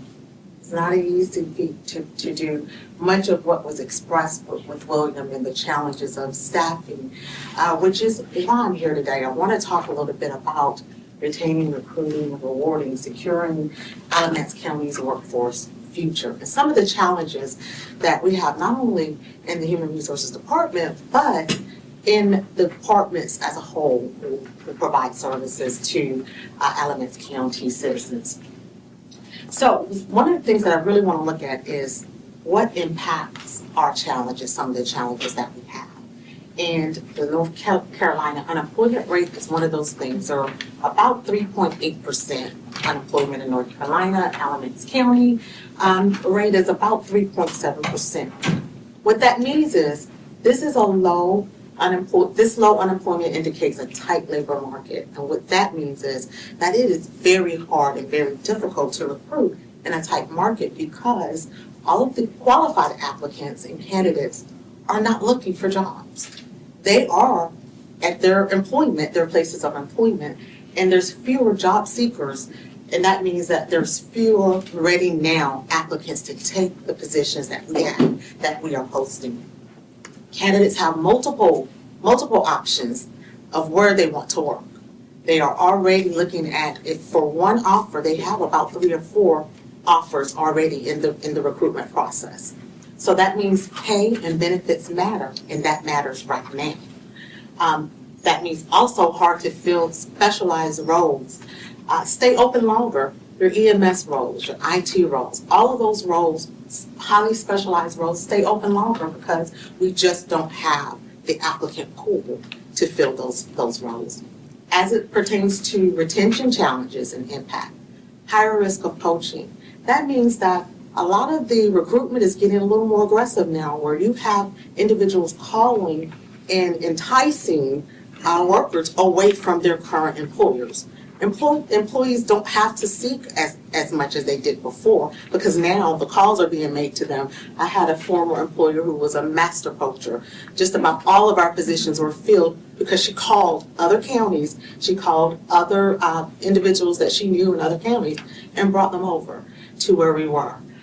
Compensation sensitivity, which is why the talk this morning, the presentation this morning was so important, because small pay gaps now, even within nearby counties, can trigger exits within positions and workload compounding effect. William talked about that with EMS. Increased workload equals burnout, right? And that equals to more turnover, which increases your vacancies. So the cost and service delivery challenges and the impact that has on cost and service delivery is vacancy drives overtime and contract costs, which was again mentioned. Turnover reduces institutional knowledge. When we have turnover, we're seeing a lot of knowledge just walking out of the door. Turnover can cost 50 to 200% of an employee's annual salary. Most surveys, Society of Human Resources Management, Gallup survey says 6 to 9 months of a person's salary is what's being lost when you have turnover. So depending on the time that a person was in a role, the time that it would take to get someone trained up to be at a high level of performance, recruitment costs, all of those things go into that number and can contribute to it being very costly to have to recruit when there is turnover in roles. So let's look at some numbers, resignations within Alamance County within the last couple of years. As you can see, our resignations and the number of exits from the organization has pretty much remained around the same. 2023, we had 163. 2024, we had 183. 2025, 169. That accounts for about a 15.5% turnover rate, which you would want to be around 10% or lower. So we have some work to do there with the amount of resignations that we have. So they are going somewhere, even if it's another county, another position, they are leaving, and the numbers are telling us that. And that is something that we definitely want to address and keep in mind. How do we address that? What do we look at? We look at our total compensation, and that's again why the conversation this morning was so important, because base salary is not all that there is to compensation. 63% of employees who voluntarily leave cite the reason being compensation and benefits as a reason. And that includes COLA, cost of living increases. Merit and incentive pay is very high up on the list that contributes to why an employee would leave.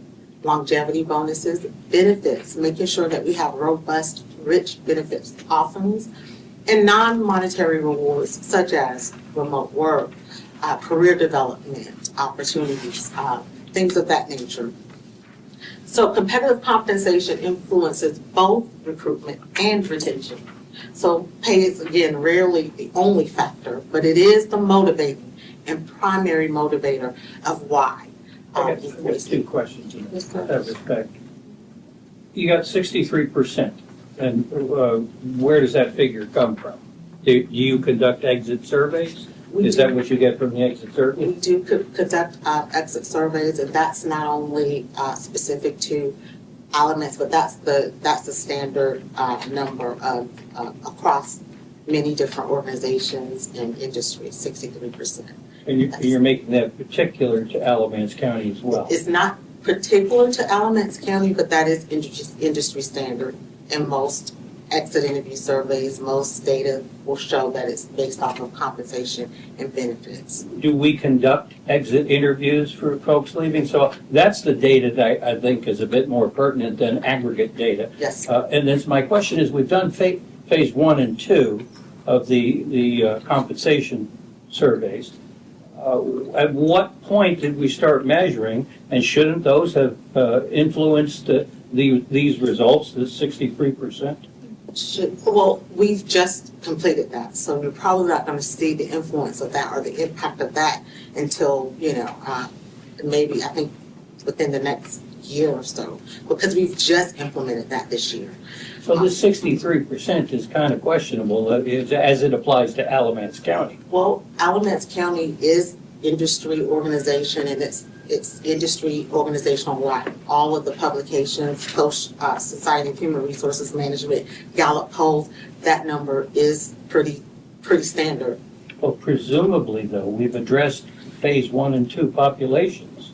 And so there should be some impact on this assumed Yes, sir. 63%. And there will be, and that's one of the things with our department now. One of the things that we want to look at is how to proactive, not only once we've concluded these type of studies, but we want to start to continue to monitor these type of things and put things in place to track information, to hear what our employees are saying, to hear what they want, to look at our benefits and make sure that they are robust, to make sure that we continue to be competitive. And I'll go to the next slide and kind of talk about that, and then how we'll be able to help partner with that, so that for Alamance County, we will have more data, to make continually informed Yeah, decisions. my request is to see those exit interviews, Yes. the totals. Right. We're working on our exit interview tool. We've had a gap in leadership of HR. The entire department has turned Sure. over. So now is a great opportunity for us to rebuild, put those correct surveys in place, and bring you some fresh data. But we Great. don't have. Thank you. Yeah, I think we'll have a Data. much, hopefully we'll have a much more accurate percentage of how many of people are being impacted We by are it. planning on With everything tracking we're doing, we should be seeing some change in those numbers. I can tell you, since the short time that I have been here, the number one thing that I have heard from employees is benefits and compensation Like in And- longevity. and the That's a longevity. biggie. Yes, ma'am. Because I have even in the heard- private business world, you don't go work somewhere, well, you don't have to do nothing for me, I'm just gonna come out, Right. it's a hobby. I mean, Absolutely. we want good, solid leaders for as big as a county is, just like somebody wants for their business. And you It's all don't look the at it same. one time either. Right. You don't do it one time and that's it, because you're constantly onboarding new talent. And, people are constantly looking at that. And other organizations are keeping up and be making sure that they're competitive. So it's not, you're right, no one works for someone and say, I just want to work. They're going to be looking at all of these things, as well as even retirement. How much do you contribute to retirement? Yeah.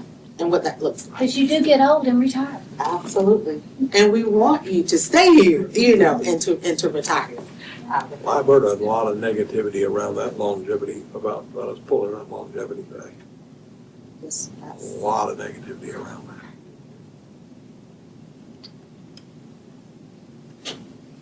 So, why does it matter?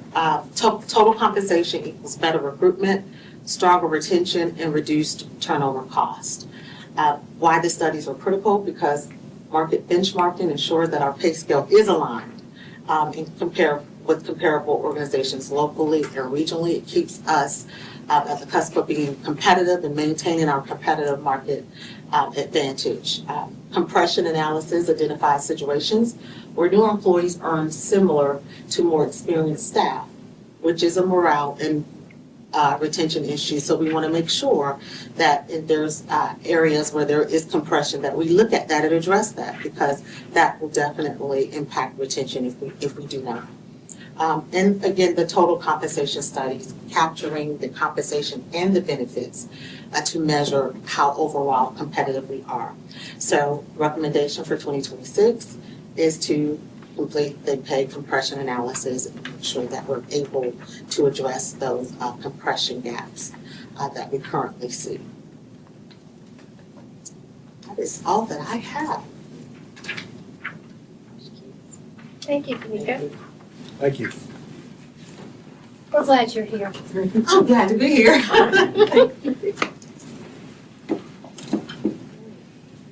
That completes our departmental highlights section. We hope that you learned something new about some of the work that we're doing and some of the challenges that we're facing.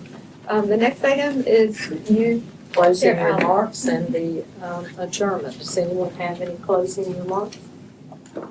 I'd just like to say that we've got departments in our county that do it no matter what.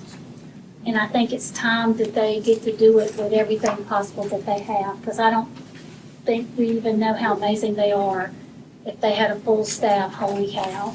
So, like I've said earlier, we've got to make sure what we need to run is really running well and has a full staff, if all possible, across the entire county.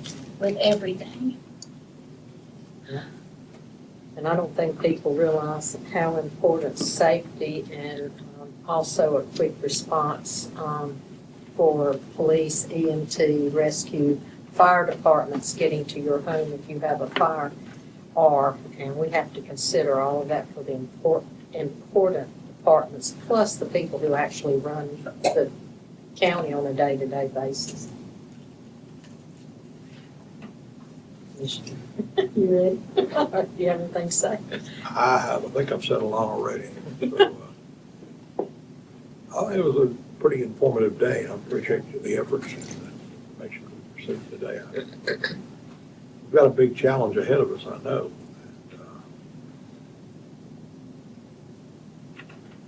it's a challenge. I've said it all. Let's go home. I want to ask Candace I something. didn't realize that.